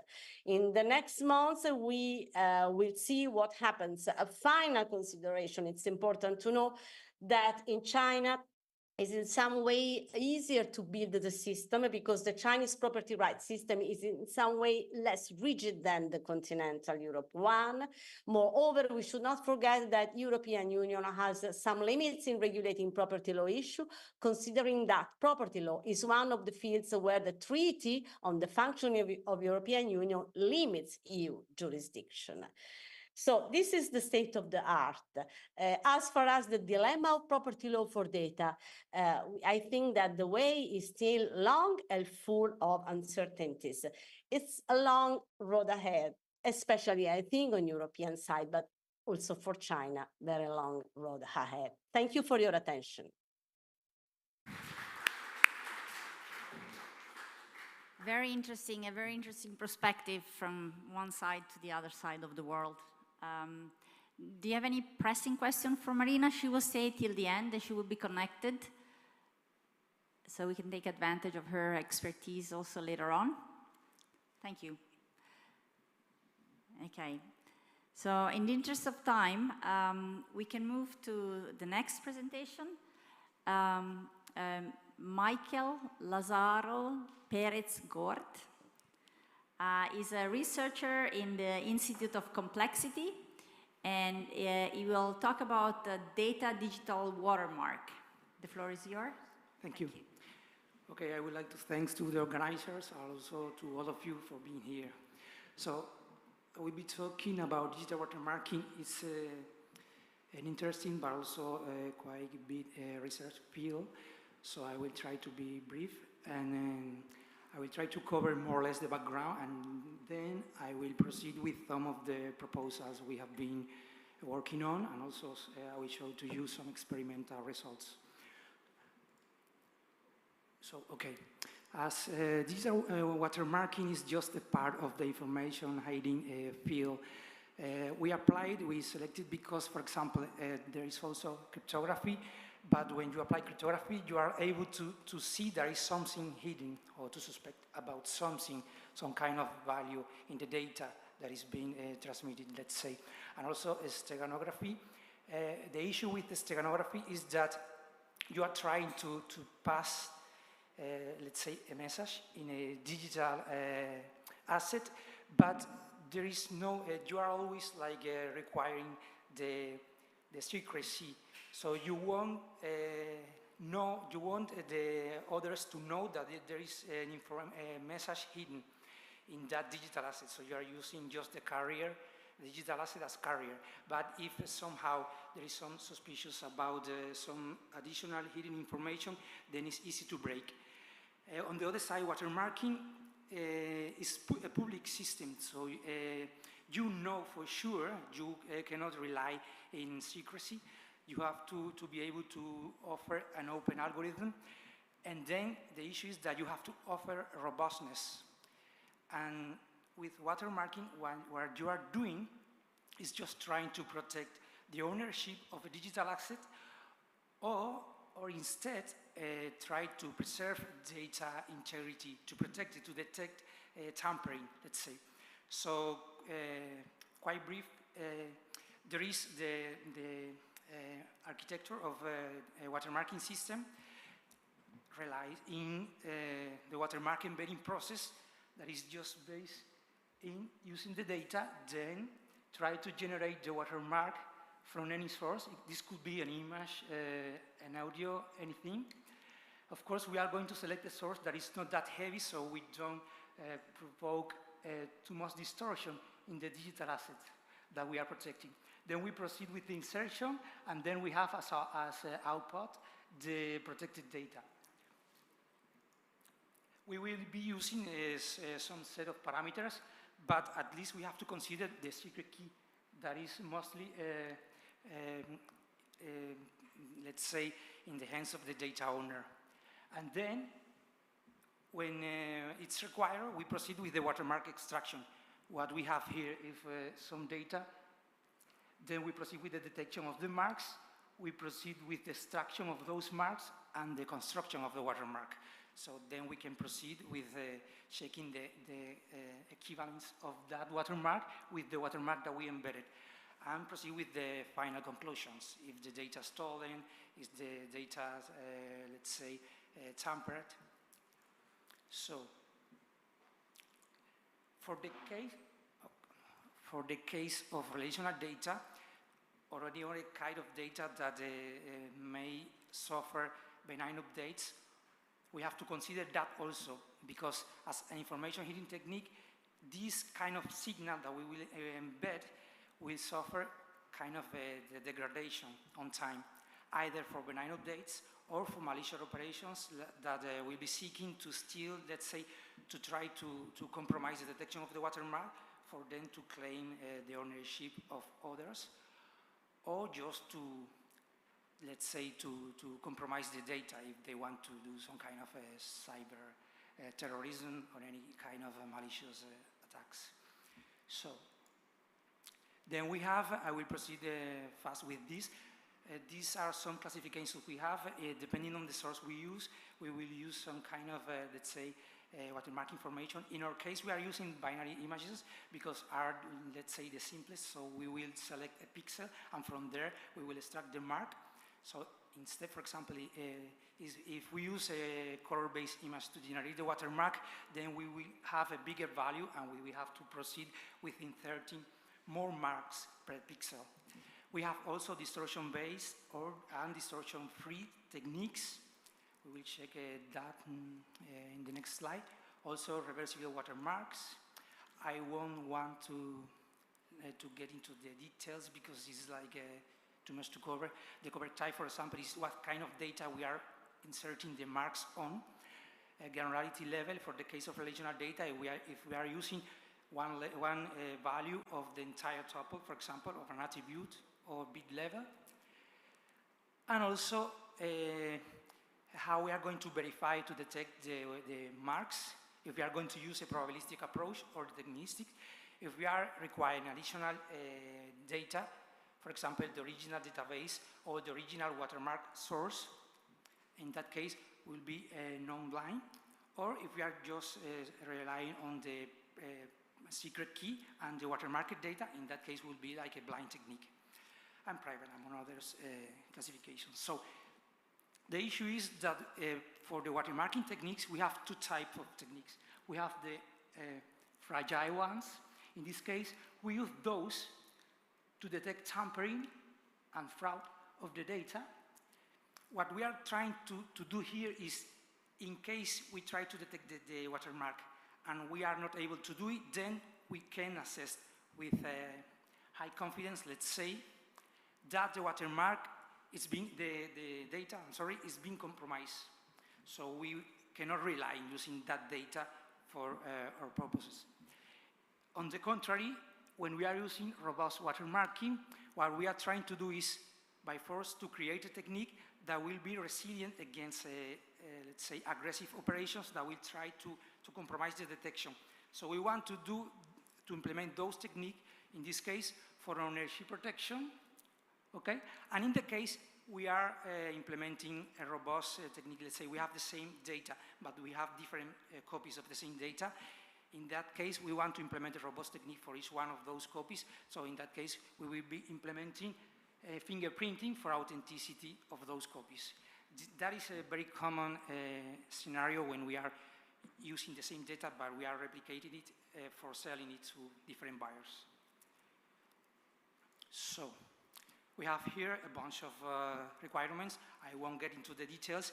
I just want to go to speak in particular about these three. There is the watermarking trade-off that we use this triangle on purpose because it highlights the relevance to each one of those requirements. For example, we have to try to get to a center point of that triangle to express the relevance of each one of them. I could, for example, increase robustness by embedding more marks. That is increasing the capacity of the technique. But in that case, I'm sorry, I meant here imperceptibility. So in that case, I will be compromising the imperceptibility of the watermark. And that, of course, is something that we don't want, because then we will also compromising the quality of the data. So that's the idea. So we have to try to implement something that is in the center. In theory, it's hard to do it, of course, and that's the challenge. So with regards to the type of digital assets, digital watermarking was first proposed for multimedia data, then it's been extended to any other kind of digital access, relational data, now also to implemented code, to compiled code. So in this case, we are focusing in relational data, so we have to address these differences. The redundancy, for example, that is low in relational data when we obtain very well normalized data, contrary to the high redundancy that there is in multimedia data. Also, the order that is fixed in multimedia data, instead of relational data, there is no fixed order. We have something in the table in the relation of the data that we are watching, but it's just for us to let's say, to perceive. It's not like if I change the order, something gets affected. It's just a representation for us. This is especially very challenging because multimedia data is not created to be updated with a high frequency compared to relational data that is actually created to be updated daily. And with regard to the human interpretation, the multimedia data is created to be appreciated, let's say, for us directly. Instead of relational data, most of the time we have a middle layer that is processing the data and then to producing some reports. So in that sense, it's harder to create an information hidden technique that is not affected by the requirements of relational data. That's why we cannot just say we are going to extend one of the multimedia data techniques for protecting relational data. Okay. So this gets even worse when we have, let's say, a database that is extracted or is, let's say, deployed for open access. So we have to protect it. But sometimes even against the people that is inside the organization, because sometimes they just having the right credentials can compromise the data with other intentions. So this is why we use watermarking technique. How much time do I have? 3 minutes? Okay. So here is the relation.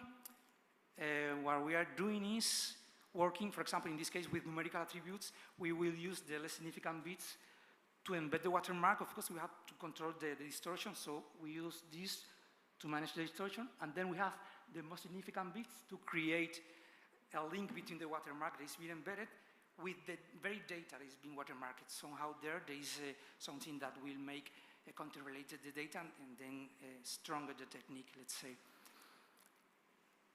We also have to take into account, besides the number of tuples and attributes, also the size of the watermark, because then we can know more or less the distortion that we will be provoking, so we have to take that into account. With that, we created a technique that it's like try to simulate image techniques, that is watermarking more than one attribute per tuple. We created another technique that is, in this case, not just for numeric data types, but also for textual data types, that is working with synonym replacement. So we are using there a synonym, a word disambiguation engine. We have here also, okay, it's not here yet. Working with other techniques that what we are doing is to make the technique strong when we cannot rely in the primary key to perform the synchronization. Maybe it's too much in just a few minutes, but what we are doing here, try to increase resilience using what is called virtual primary key. That is something that is going to be generated from the data that we have, excluding the primary key, and then using like a fragmentation of the watermark to boost the signal that we are embedding. So what we have is, these will be like the watermarks that are commonly synchronized with that, without that approach, and this is what we have, the watermarks synchronized thanks to that approach that is called the double fragmentation one. And please let me know when I'm outside. And this is another proposal that we did that is kind of creating a link watermark. We create a link embedding to implement resilience against a second watermark addition when someone else embedded watermark with in the data that we already watermarked, so they can claim that they are the true owner, the owners. So we are implementing something like that, and this is what we have. This will be the watermark of the owner, this the watermark of the attacker. This is what we have without implementing our approach, and this is the recognition with our approach. So you see more or less that there is some evidence that, in fact, that data belongs to us. And this is also trying to preserve in the numeric distribution, working at bit level and also at distribution level, trying to fragment in the distribution and then to preserve it while we proceed with the embedding. And this is just an interesting application. In this case, it will be a fragile technique. We are also trying to protect Earth observation data. And in this case, we are using the data already performing a classification of cover land. And in this case, you have here the fragment that is being watermarked. So in this case, we still have to prove resilience against other remote sensing algorithms. But you see that in this case, it doesn't affect the cover land classification.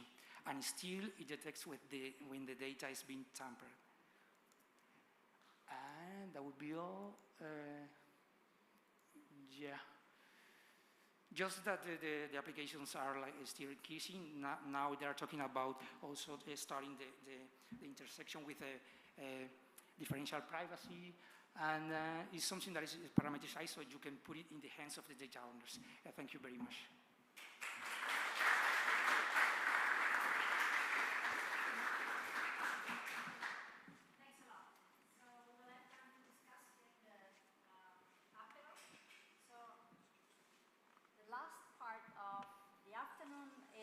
Roundtable discussion. I'll ask all the panelists to come and sit here. We have enough chairs.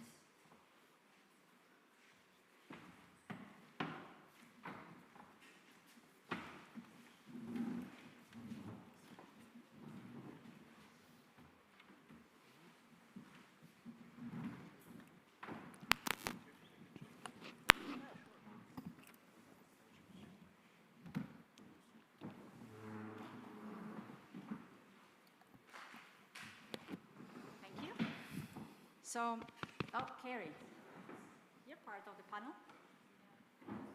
No, there is a chair. Yes. Yep.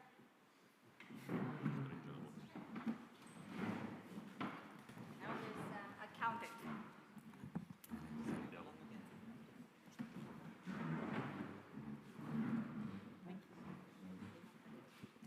Great. Thanks. So, it is a pleasure to chair this roundtable discussion. I will start by stealing a slide from Michael Jordan that I've personalized. So this is the triangle that was also in the slide by Christian Robert. But instead of a plain triangle, I've inserted the kiwae. This is an artistic piece at the Biennale in 2023. But the important thing is that at the angle of this triangle, we have statistics, economics, and computer science. And as Professor Jordan was advocating, those are the three key ingredients to discuss what we will be discussing today, which is European data market and AI perspective. Can I have the slides showing up here as well, please? Thank you. Good. So these three pillars, economics, statistics, and computer science, are naturally linked. So between statistics and economics, we have econometrics. Between statistics and computer science, there's machine learning. And between statistics and economics and computer science, there is algorithmic game theory.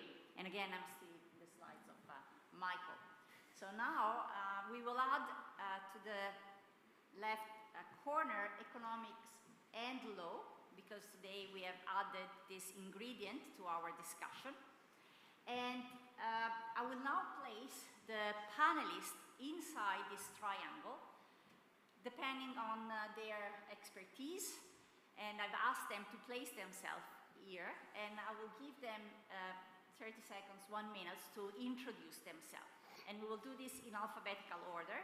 So let's start with Davide Consiglio, who is, go ahead, Davide. Here.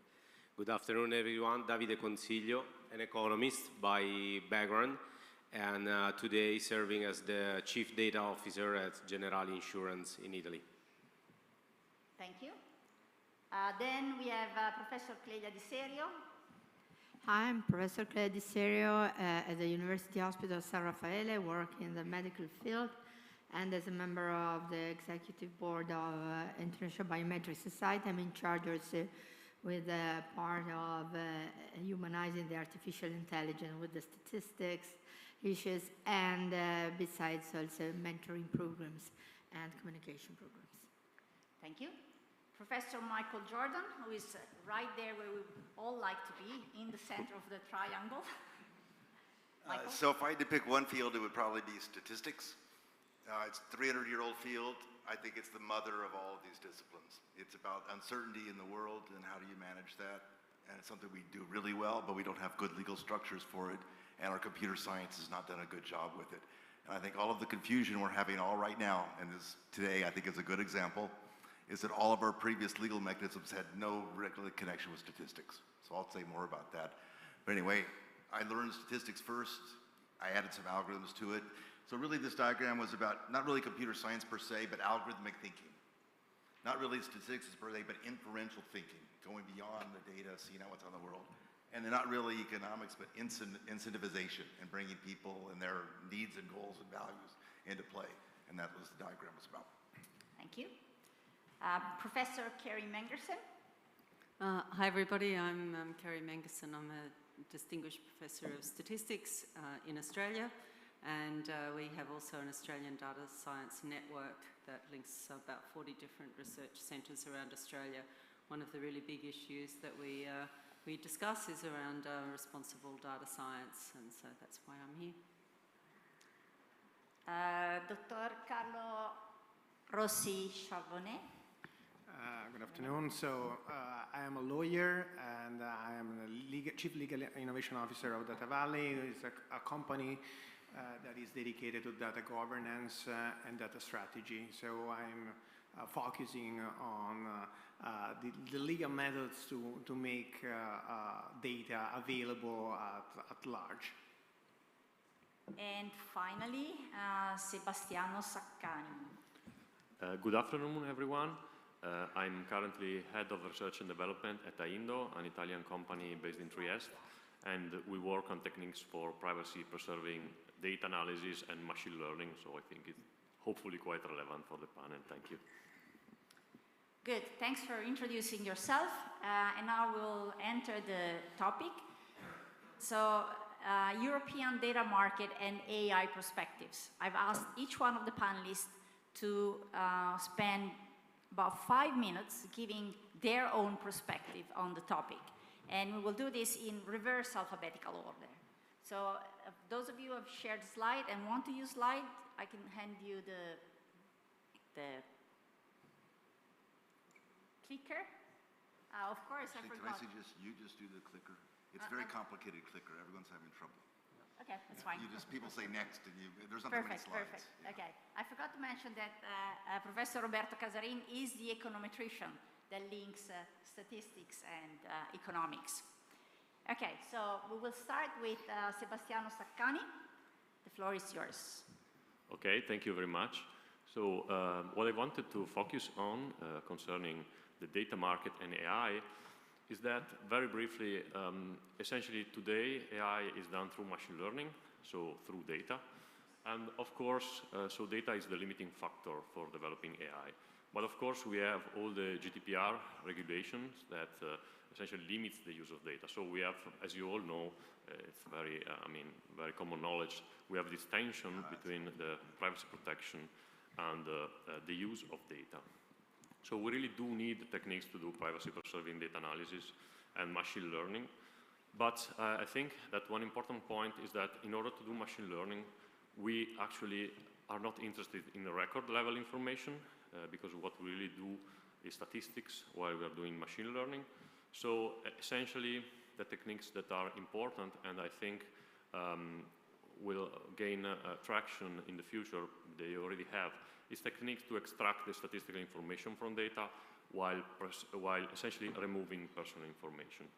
So I'm talking about this topic because it's my research topic in my company. So essentially, we do use generative models in machine learning to learn the probability distribution of data. And we do publish those probability distribution in a way that's called essentially synthetic data.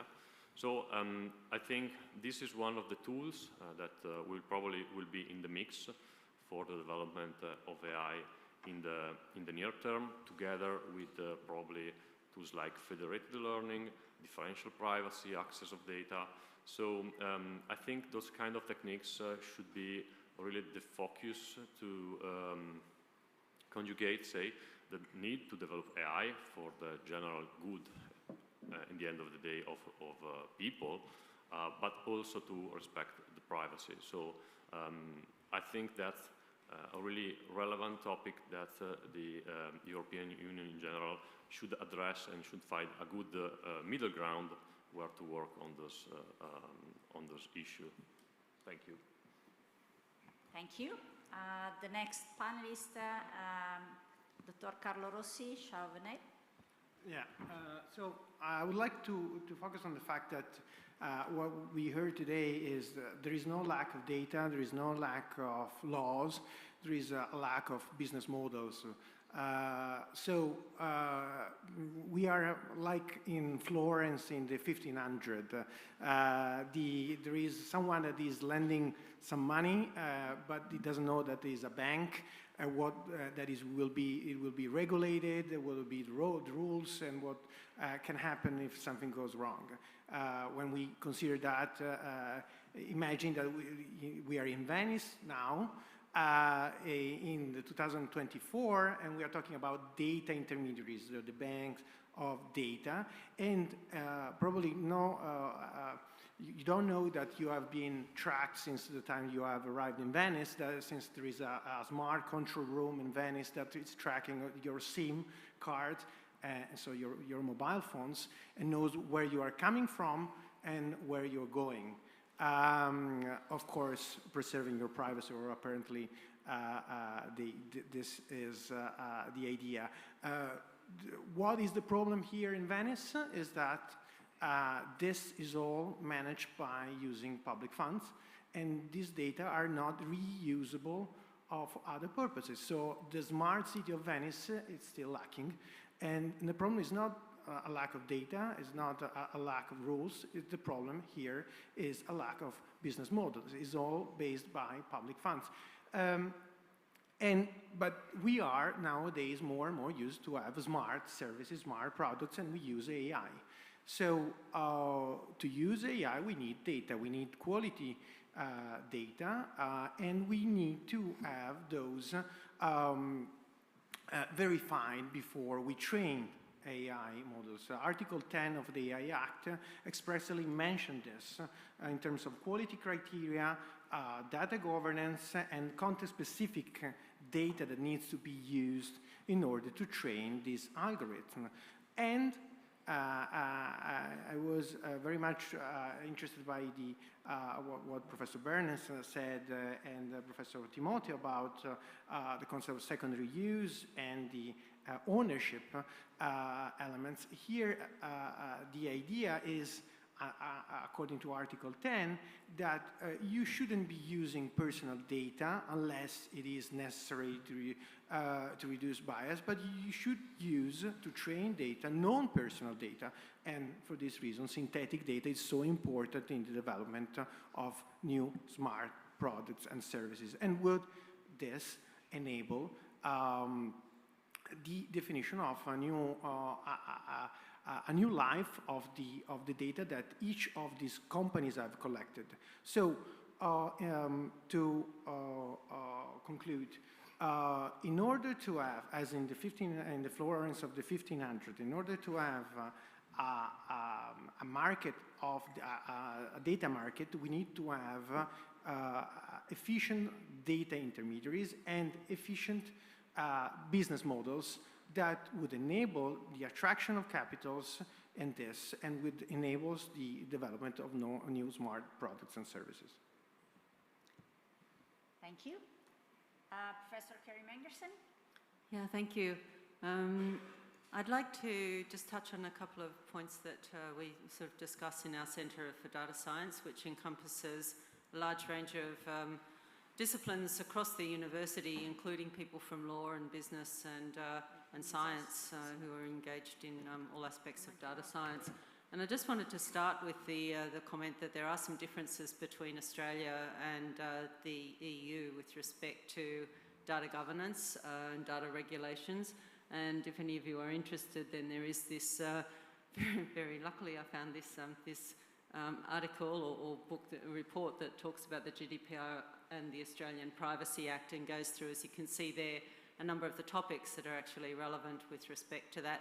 And I think one of the ways of thinking of how the EU acts are relevant is to compare them with other entities. And I was interested in the discussion about the comparison with China. I was in China just last week actually with the Centre for Disease Control, and it was amazing looking at how they actually access data from right down at the grassroots community level right through to the national centre, and all kinds of data, wastewater, social media, hospital data, school absence data, and so on, in order to develop early warning systems for infectious disease.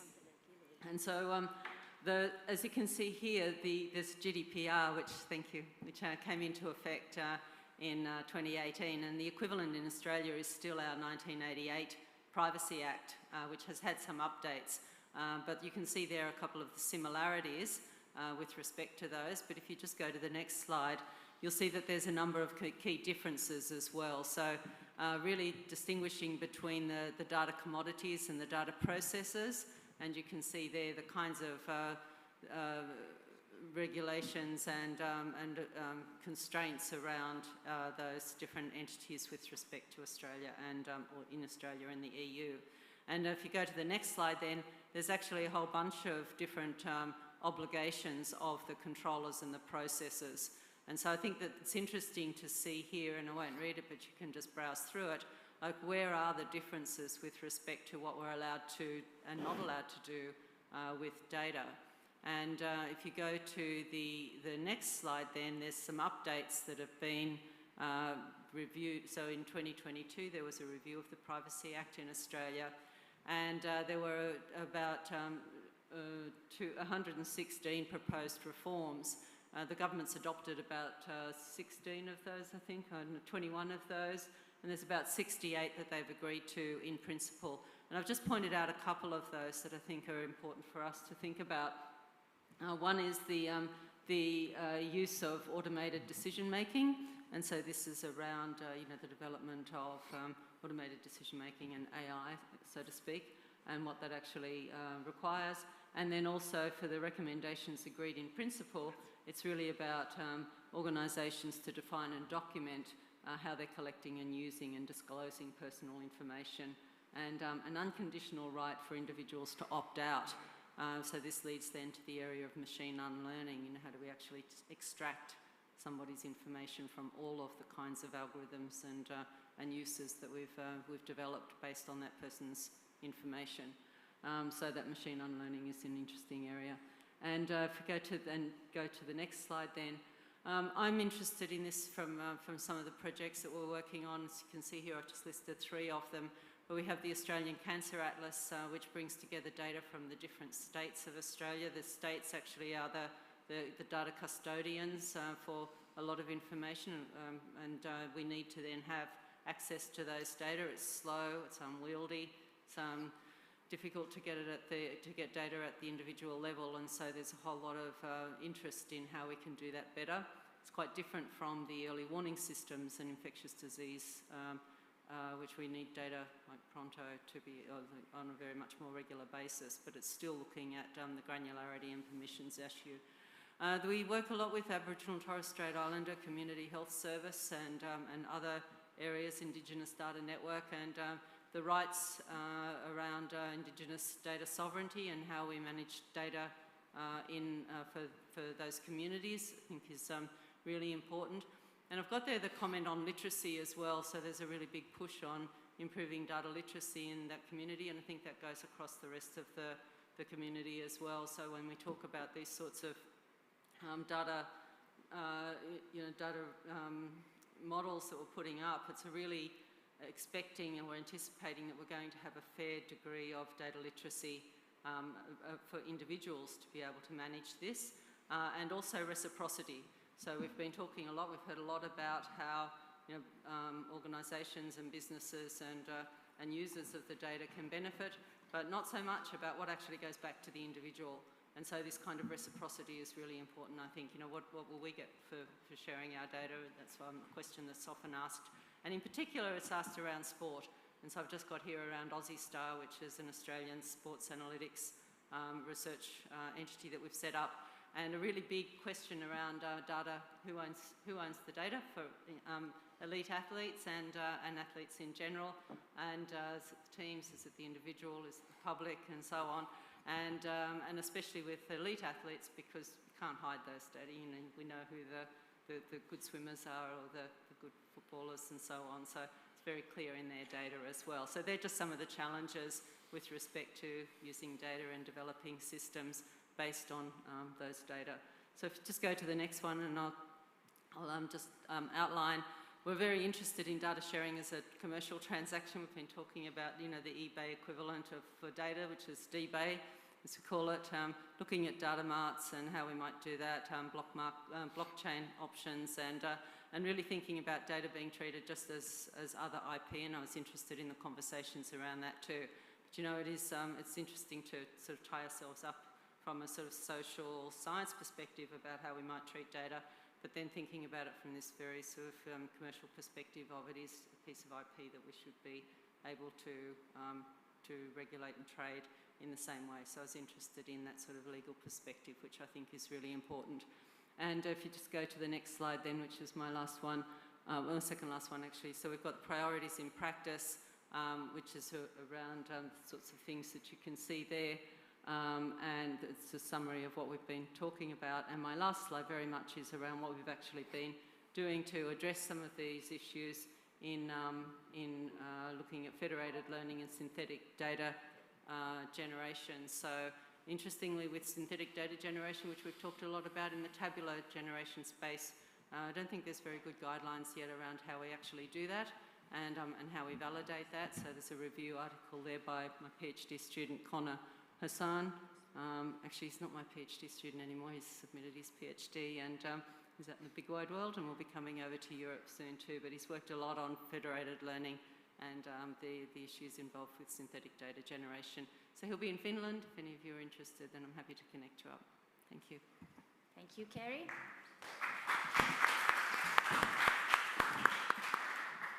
Professor Michael Jordan. Yeah, so I didn't prepare anything. I like to come into panels and listen and hear and react.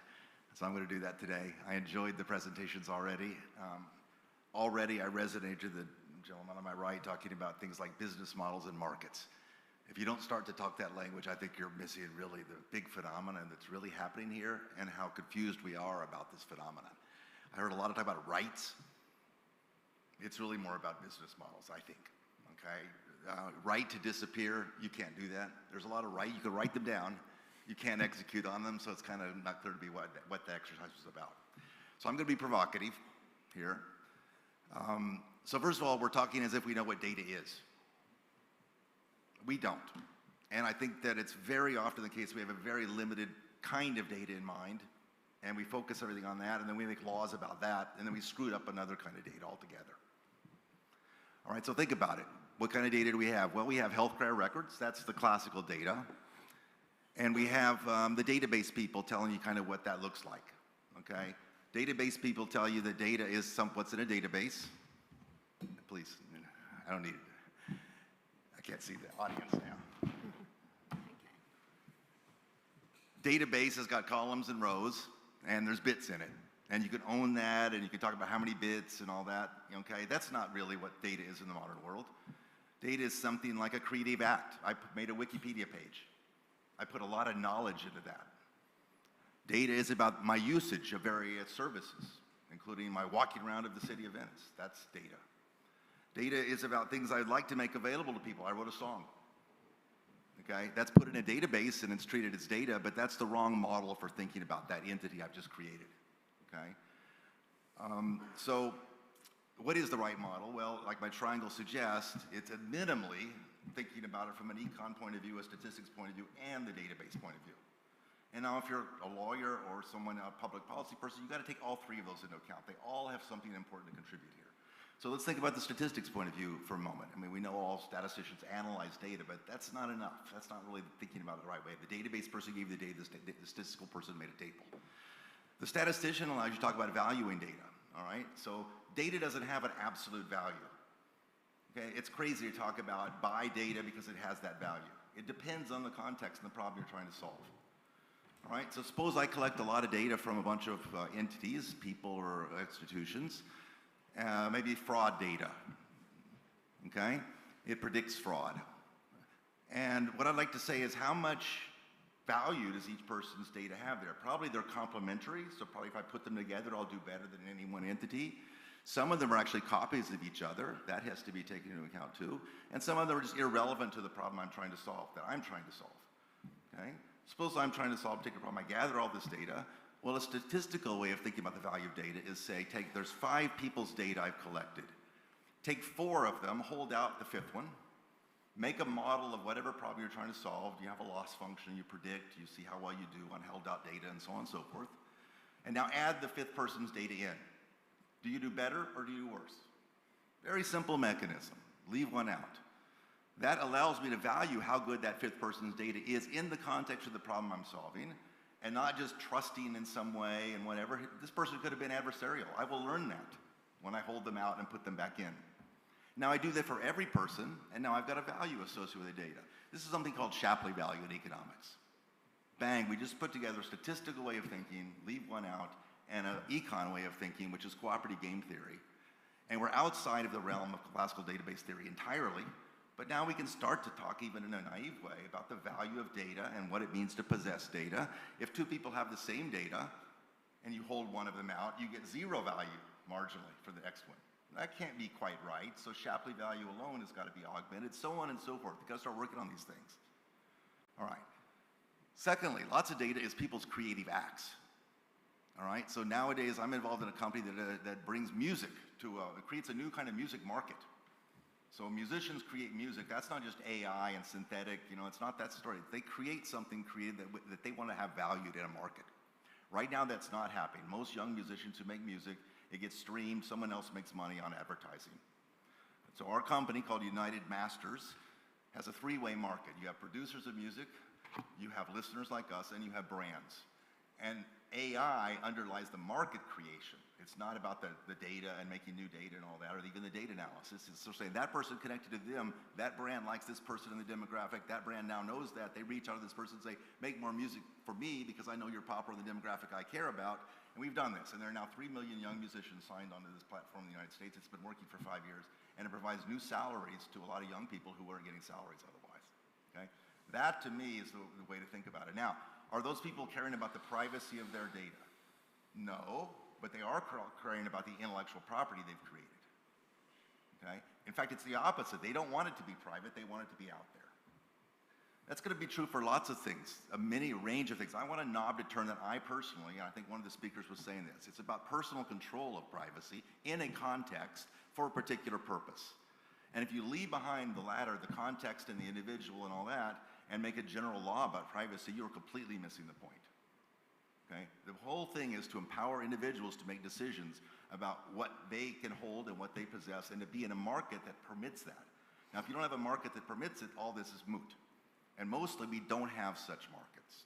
That is the shocking thing.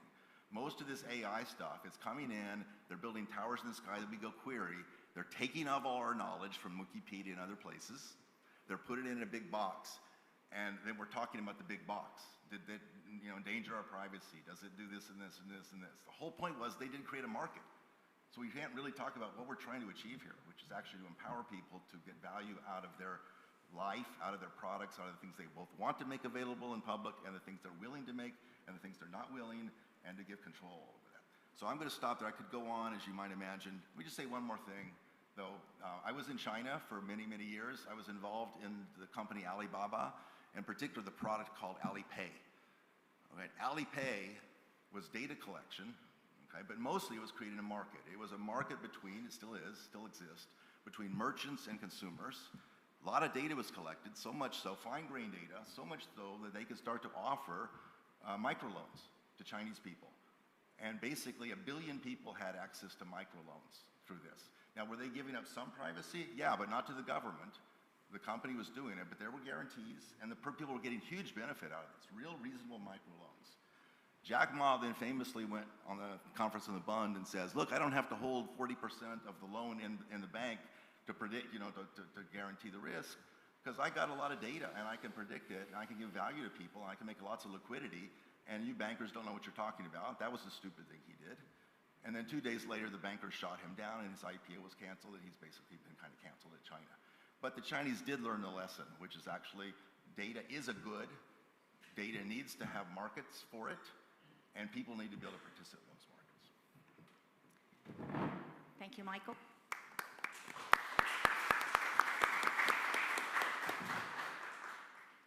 Professor Clelia Di Serio. Thank you, Antonietta. So, how I can. Punto? Sì, sì. Davanti a lei. Okay. So I just prepared a couple of slides, but I have to say that some of my colleagues already explained this. Alessandro very well, he talked about what happens in the European system as related to the problem of the data market. But I wanted just to point out something.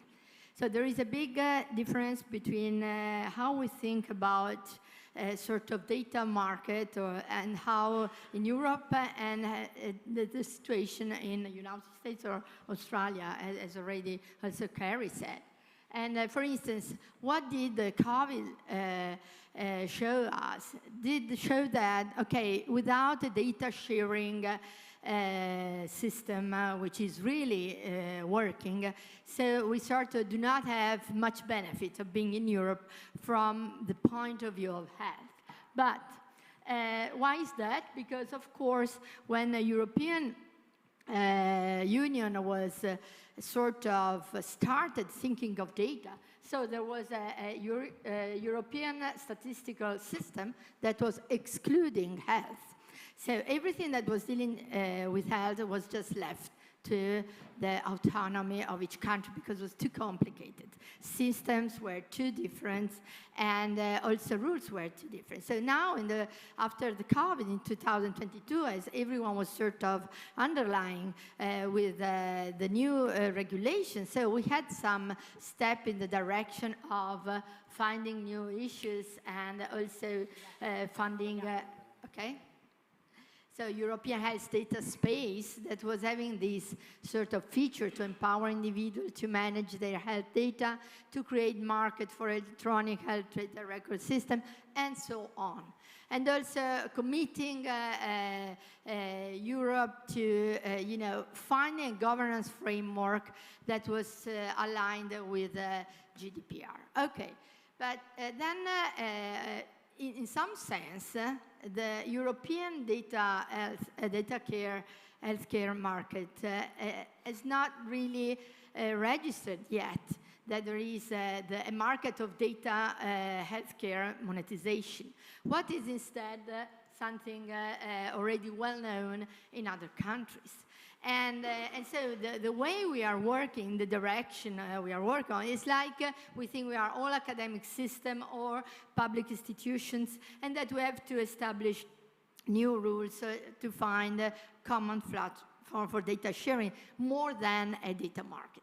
But the rest of the world, in many countries, the problem is not this, because they are already sort of much farther, and then there is not such a difference between public and private, because, for instance, Mayo Clinic is providing data analytics to private, and then there are private, Oracle, Microsoft, that are providing data analytics systems to public institutions, and so on. So the real problem now is not really who is doing what, but it's sort of, at least from a statistical point of view, to go back to the statistical reasoning about data market. Why is that? What do I mean? So everything we are talking about is like taking as granted that data are objective. But data, the word data comes from datum, in Latin means delivered. And so the real problem is who is delivering the data. And this is a big problem in trying to deal with this data market, which is the direction of all these private institutions, all this large data production, like with wearable, with analytics, with online monitoring for healthcare, and so on. The problem is that the representativeness. Because we do all these things because we think the real-world evidence is helping in improving knowledge and improving external validity, what is not done in clinical trial work, which is too controlled and has a problem really of representativeness. However, this problem is not solved with enlarging the tools and the velocity of acquiring data unless statisticians are not part of the process, of the data generating process. And thinking of this is really rare. I didn't see many people that are thinking of this. So let's consider, for instance, wearable devices like to monitor blood pressure, or heart beats, and so on. So the problem is, who is wearing this? Usually it's on a voluntary basis. And the voluntary basis means that are usually people that are motivated to do this because it's sort of uncomfortable. And so these data instead are sort of considered as representative of the general population. And which kind of knowledge will we acquire? We will acquire exactly the same knowledge that we acquired with data in COVID, only hospitalized severe data. So the reason why we didn't gain much knowledge on the disease itself, but only on the very severe disease, is because the data we had were sort of, already biased. Okay, so when there are large data and there is a bias, we have just a magnified bias. And there is no way we control this once we have this velocity, once we have algorithms, and once we have everything that produces just a risk indicator or something like that. Second, and the last, so the working on the data generating process is very important. It's important to work with sampling people in understanding and trying to understand new sampling strategy to work on the representativeness of this data that we know are biased. Then second, also the data quality, it's extremely important. So data quality harmonization, because then with all these devices, it looks like it's sort of a mirage. Like all the data are collected in the same way with the same tools, but there are so many different ways to work on it. If someone was working with genetics, for instance, just with COVID, we know that just measuring the viral load was changing from calibration, from tool, from day to day, from persons who were measuring. So the measuring issues is never there. There is no one who is checking the different technologies for data acquisition. Okay, and there are millions of different technologies. So the statistical thing should be there. And then also last, who is the final user? So actually, the final user should be citizens, because all this stuff, all these concerns should be, to sort of improve health of final citizen, or our medical doctors that should be able to take more rapidly, more reliable decisions, so in the decision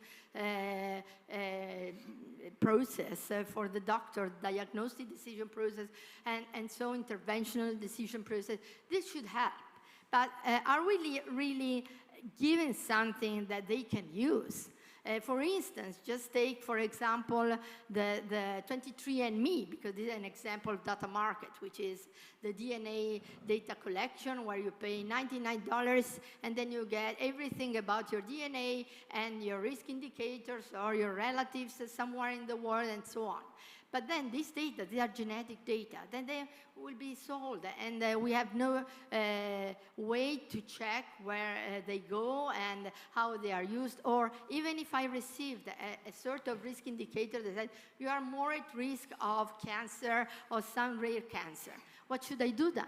Should I start just checking myself with counseling like crazy? And so we have really to think about how statistics can help in this, can help in data quality assurance, in sort of controlling this data generating process, and also in just letting people have a sort of statistical thinking with respect to this data. And also doctors, when they deal with this sort of app for decision making, usually we always to think they shouldn't stop really talking from a clinical point of view and taking this as something that is automatic. That could be just a very powerful tool, but can never substitute the statistical and clinical thinking. Thank you. May I have the picker? Okay. So the next panelist is Dr. Davide Consiglio. Thank you.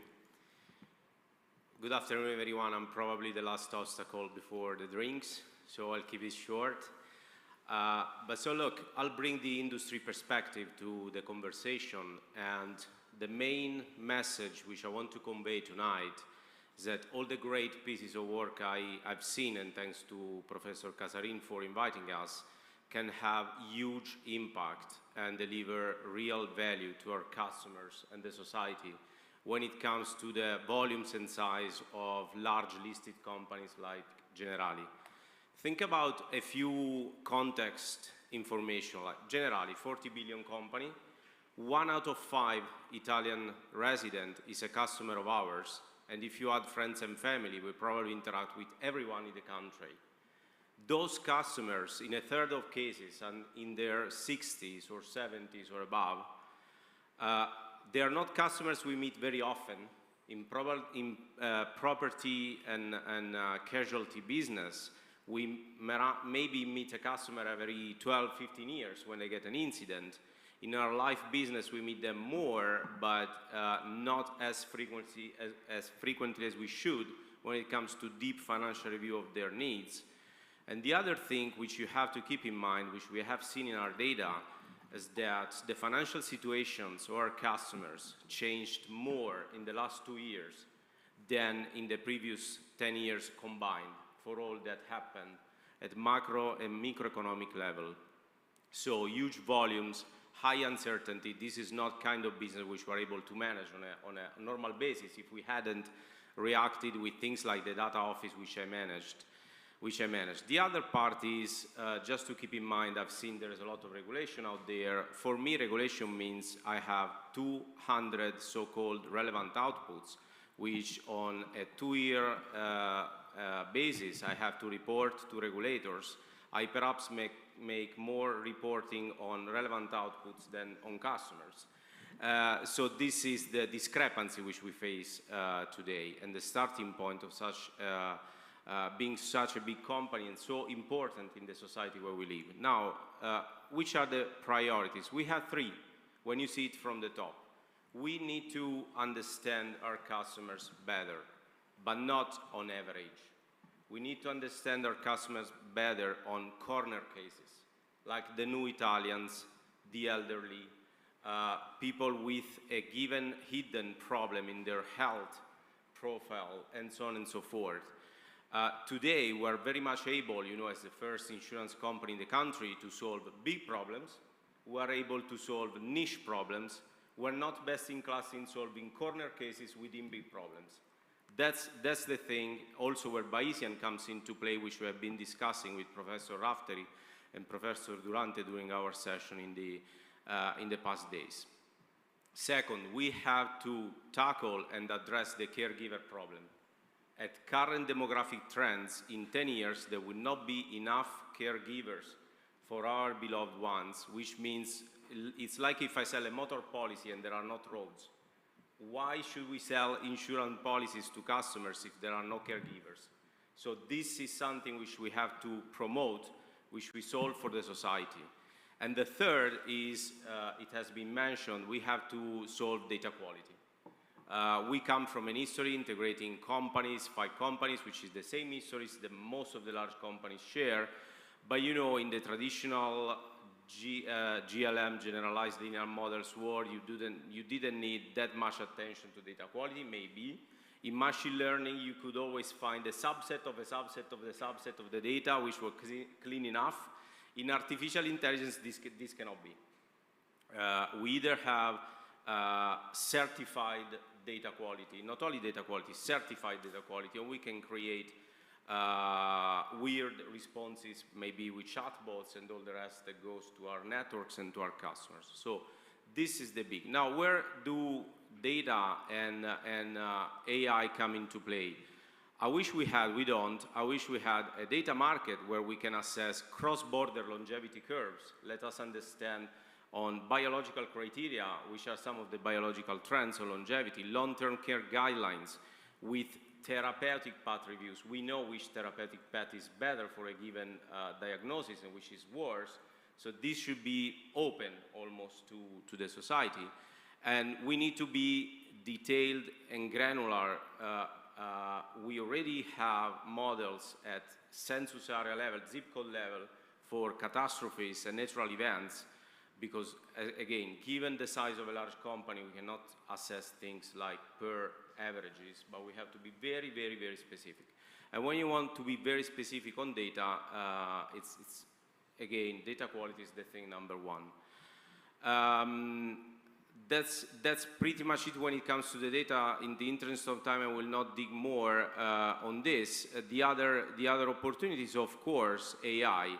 AI for us, which I would rather call artificial rationality, not as opposed to artificial intelligence today. It's in our processes for the last 10 years. The most important is perhaps what we call emergency call. So all the motor policies which are equipped with a black box if that records a signal and the model thinks that signal is an incident, a robot gives a call to the customer to see if they are okay or not, and that's completely automatic, which is a huge example, a great example of what we do in the interest of our customers and in the interest of getting all of the customers which got into an incident and maybe they are not able to give a call to us because of the incident. The second thing is we want to help more and more with tools, our networks, which are large as well. We have 1,500 agencies only in the brand Generalitalia, to facilitate access to information. So there's all of the agencies are, of course, multi-line of business, multi-product, multi-cases, and facilitating and democratizing information that they can access in an easy and quick manner is the application number one of artificial intelligence to us.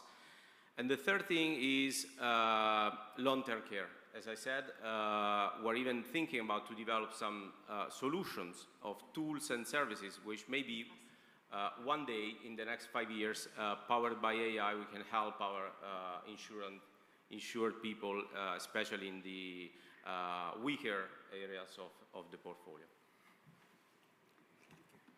Thank you.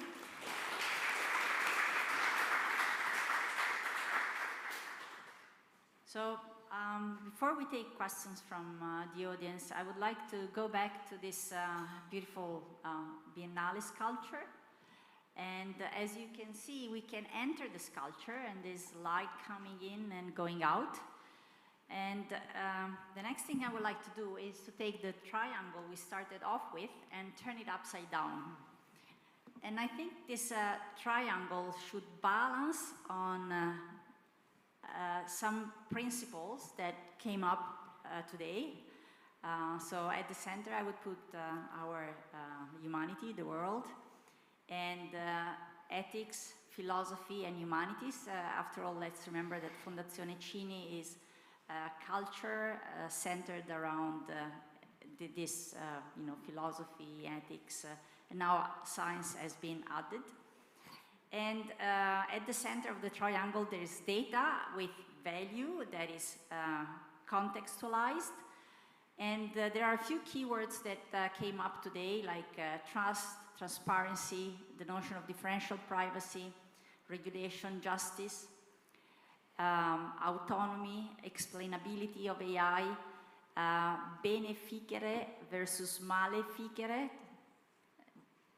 to do well or to do bad. We have seen this notion of watermarking to prevent bad things happening to data, the notion of social welfare. So taking these keywords in mind, I would like you to take the opportunity to ask questions to the panel, if you have any. Take advantage of the fact that we have real world experts that are available to answer. Thank you. So thank you. First of all, I want to thank you and Roberto, because this is one of the most interesting events that I've been through in my life, I would say, so thank you. I've been thinking about a word that I think should be in there, which is responsibility. Because I think we have a crisis of responsibility in society that's very much related to why people don't trust scientists anymore. And I think that with all these big tools, yeah, you talked a lot about data and legal aspects of data, but I think we missed a bit about the regulation of AI and these very powerful tools for data processing that we have been creating. And I know that we're not developing weapons, but in a way we are, because they can be used and they have been used for evil, to put it dramatically. And even if people are not voluntarily using the tools wrong, by misunderstanding the drawbacks of the models, they could still, generate false sense of trust in conclusions. So I think that's dangerous. What I wanted to ask you is, what role do you think we should have, and what role do you think we can have in regulating this aspect of the human? So, yes, you were talking about the role of the human in all of this. So yes, that was what I was wondering. I like everything you said except the very last word, which is to regulate. I mean, I really don't think we want to regulate now. We don't know what we're talking about. We would regulate and we would kill lots of things that are good. You know, in a little while, this is true of most industries. You look at electrical engineering, you look at chemical engineering, it took about 10 years for some kind of maturity to develop. What are the new concepts that are needed in this era? Right now, our legal framework of copyright and our legal framework, you know, our economic framework of goods, one of the speakers was talking about, is data good? Yeah, data is a good, but it's a very different kind of good. You can copy it, you can make it anywhere, it's hard to value, you know, it's very different. But it's real, and we don't have the structure mentally yet to talk about it. So there's going to be a period of a little uncertainty, and there's got to be some protections and so on and so forth. But I think it's really the wrong time, and I think GDPR is a disaster, frankly. I mean, we talked about it favorably, but it's hurting lots of small companies. A lot of them are going out of business. It's going to hurt Europe. You can't just make these unrealistic, you know, goals that sound aspirational, that actually, at the end of the day, when you implement them, they make companies go away. And so I'm, you know, maybe it's a little bit overly strong, but yes, I believe totally in regulation. I believe when markets have to be regulated, you have to understand the market and you have to create the market. And I did hear a bit of resonance here that we are creating markets and we don't really know yet what they are. We'd like to see them emerge, and we'd like to think about how to do that in safe, interesting ways that make human life better, that we can opt in, we can have some agency. And I don't want the government coming in. I'm not a, you know, American, I hate the government, but you know, I really I think it would be tragic for Europe to over-regulate from the top down before we understand the phenomena at all. Thank you. Any other, yeah, Roberto, please. Yeah, maybe, I mean, thank everybody for the participation to this event, and I think that from different fields, we can get different perspective on data. And I wonder if what you have in the slide is a first step toward data culture. So before regulating, we need to understand what is going on. So we need to understand how to produce data, how to share data, the purpose of everything, sharing, producing data. Let me draw your attention on two aspects. First one is supporting documentations. When you release data, you should tell people how to use data, what are the weak points of the data. And the second aspect is how to share data in academia, for example. Now, there are journals which provide opportunities for sharing data, and that's the only purpose maybe of the journal. So just how to teach people, let people learn how to share data. So sharing the data, sharing the supporting documentation, and tell people how to use the data with some examples. And top journals now, empirical or applied, have strict requirements on the quality of the data, on the transparency. So I think that everything is part of data culture, and I think what we are discussing about today is this. Roberto, to this there's a lot of data culture. The figures I can bring, think again, generally 100 data scientists, 200 people learned Python out of the data office, which is the team I manage, and 1,000 people already met courses like for awareness, even with you, as you know, and you know, at least got a sense of what machine learning data science is. Because for me, regulating, you know why regulating is not possible? Because ChatGPT came out, so you cannot regulate everything. The problem is holding true the paper I read. The number of words on the Oxford Dictionary of English is 600,000. The number of words in American is estimated to be 1 million. The first version of ChatGPT is estimated to have been trained on 40,000 words. So we have to educate people to access primary sources, learn the basics, and so on and so forth. I just wanted to add something about the biomedical environment. So I recently published a paper that was on trying to understand the resilience of biomedical scientists in sharing the data. Because everyone who works in the hospitals knows that aside all these nice projects, still in the same hospital, it's very difficult that people share data unless they are not forced to. And you know what came out, because we did a very complicated questionnaire to researchers, is that the first thing is that data represent power for a long time. So who owns data has the power. And even in an institution, they think of this. So just sharing data looks like losing control. And so I think that in that direction, we could do a lot in the sense of the responsibility. That is like, okay, just showing the advantage, the statistician, the advantage of sharing data. Because even if there are journals that are working on data sharing, but then at the very end, if people just provide a little subset of the data and saying that this is data, this is not. So the difference between public data and published data is still very huge. And so I think that improving the statistical culture, even in people that are using data, because in the medical doctors, the data culture just decreased a lot with informatics, and they know nothing anymore about what is behind all these algorithms and so on. Before was a bit different. And I think this is a very important issue, improving data culture and statistical also culture.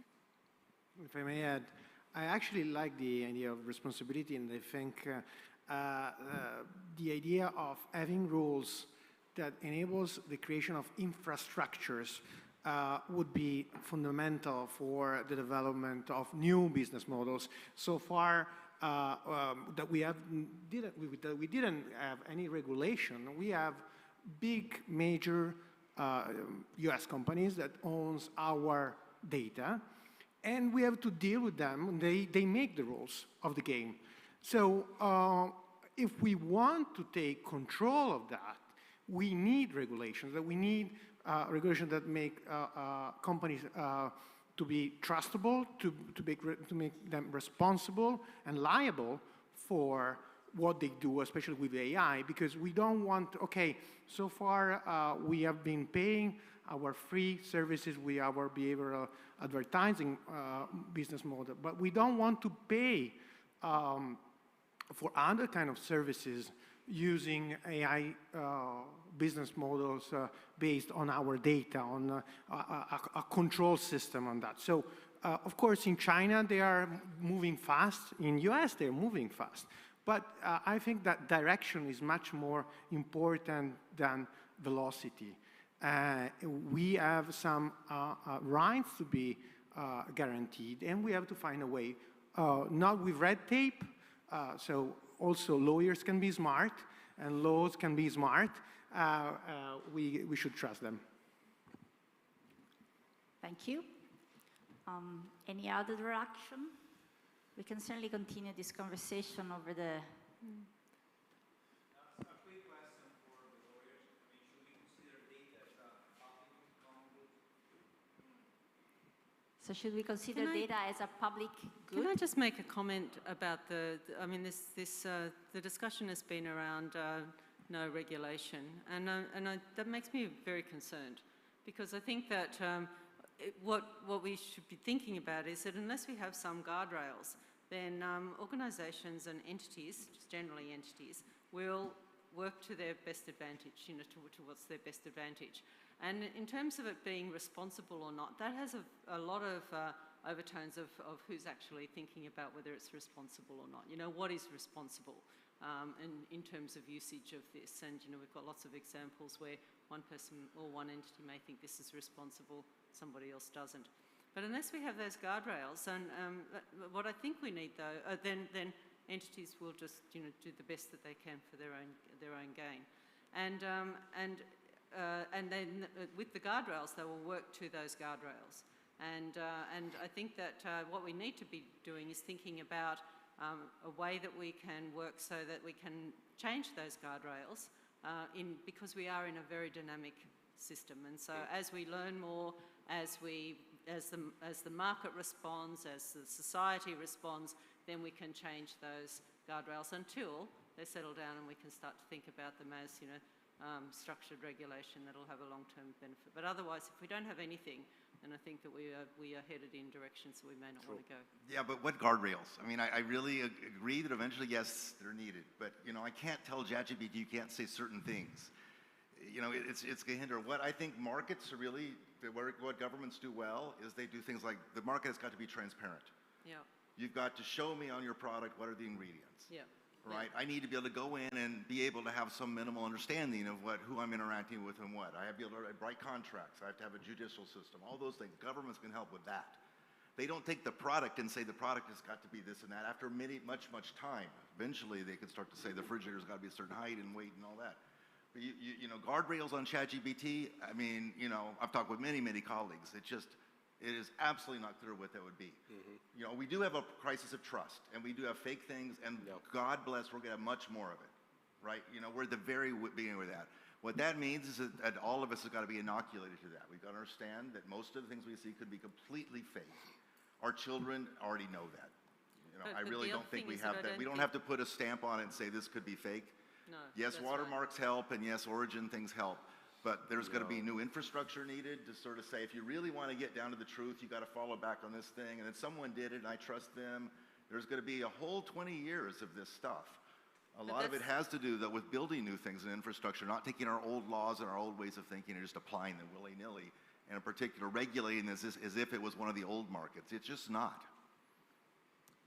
Yeah, but I think one of the things is people need to be able, like have the capacity and the capability to do this as well. It's fine for us to say, you know, we could drill down to what the back end is. But for example, if you go in for a medical treatment and it says sign this document to, you know, we're going to have use of your data, or you don't get treated, then you have no choice. No, I think you get brokers emerging. So earlier I was enjoying the discussion about, you know, you should be empowering people.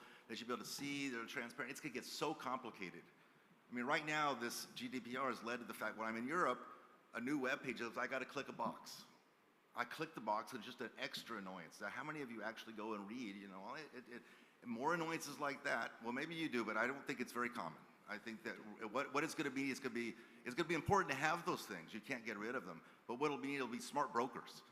That you hire them and they kind of act like a lawyer for you. They go in and they help you manage your privacy portfolio or your risk portfolio or your how much do I want to be a good citizen portfolio. All those things, just like financial managers, they're going to help you to sort of use your power and talk about how you want to share your data and what you don't want to do. There will be a whole new infrastructure, a whole industry which will emerge to help people understand it.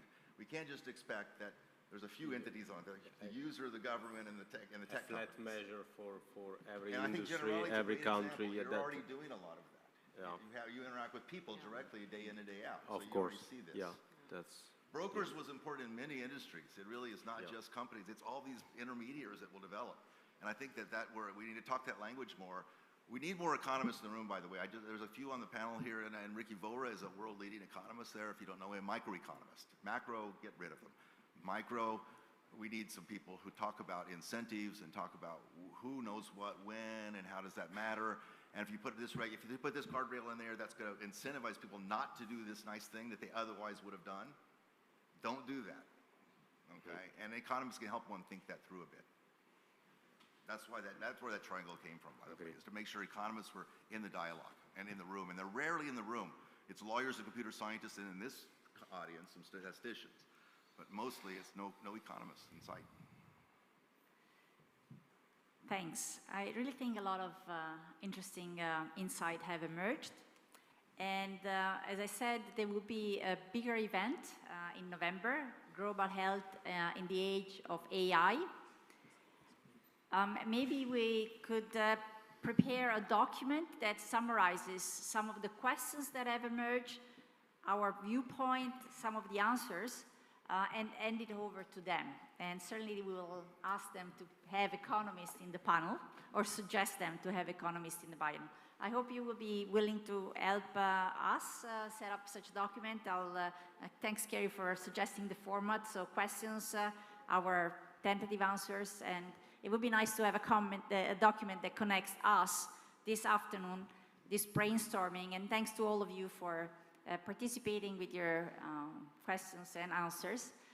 And let me thank again the Fondazione Giorgio Cini that has hosted us, the Ocean Program, the Planet for Health, and let's go and enjoy an aperitivo, and we can continue the discussion there.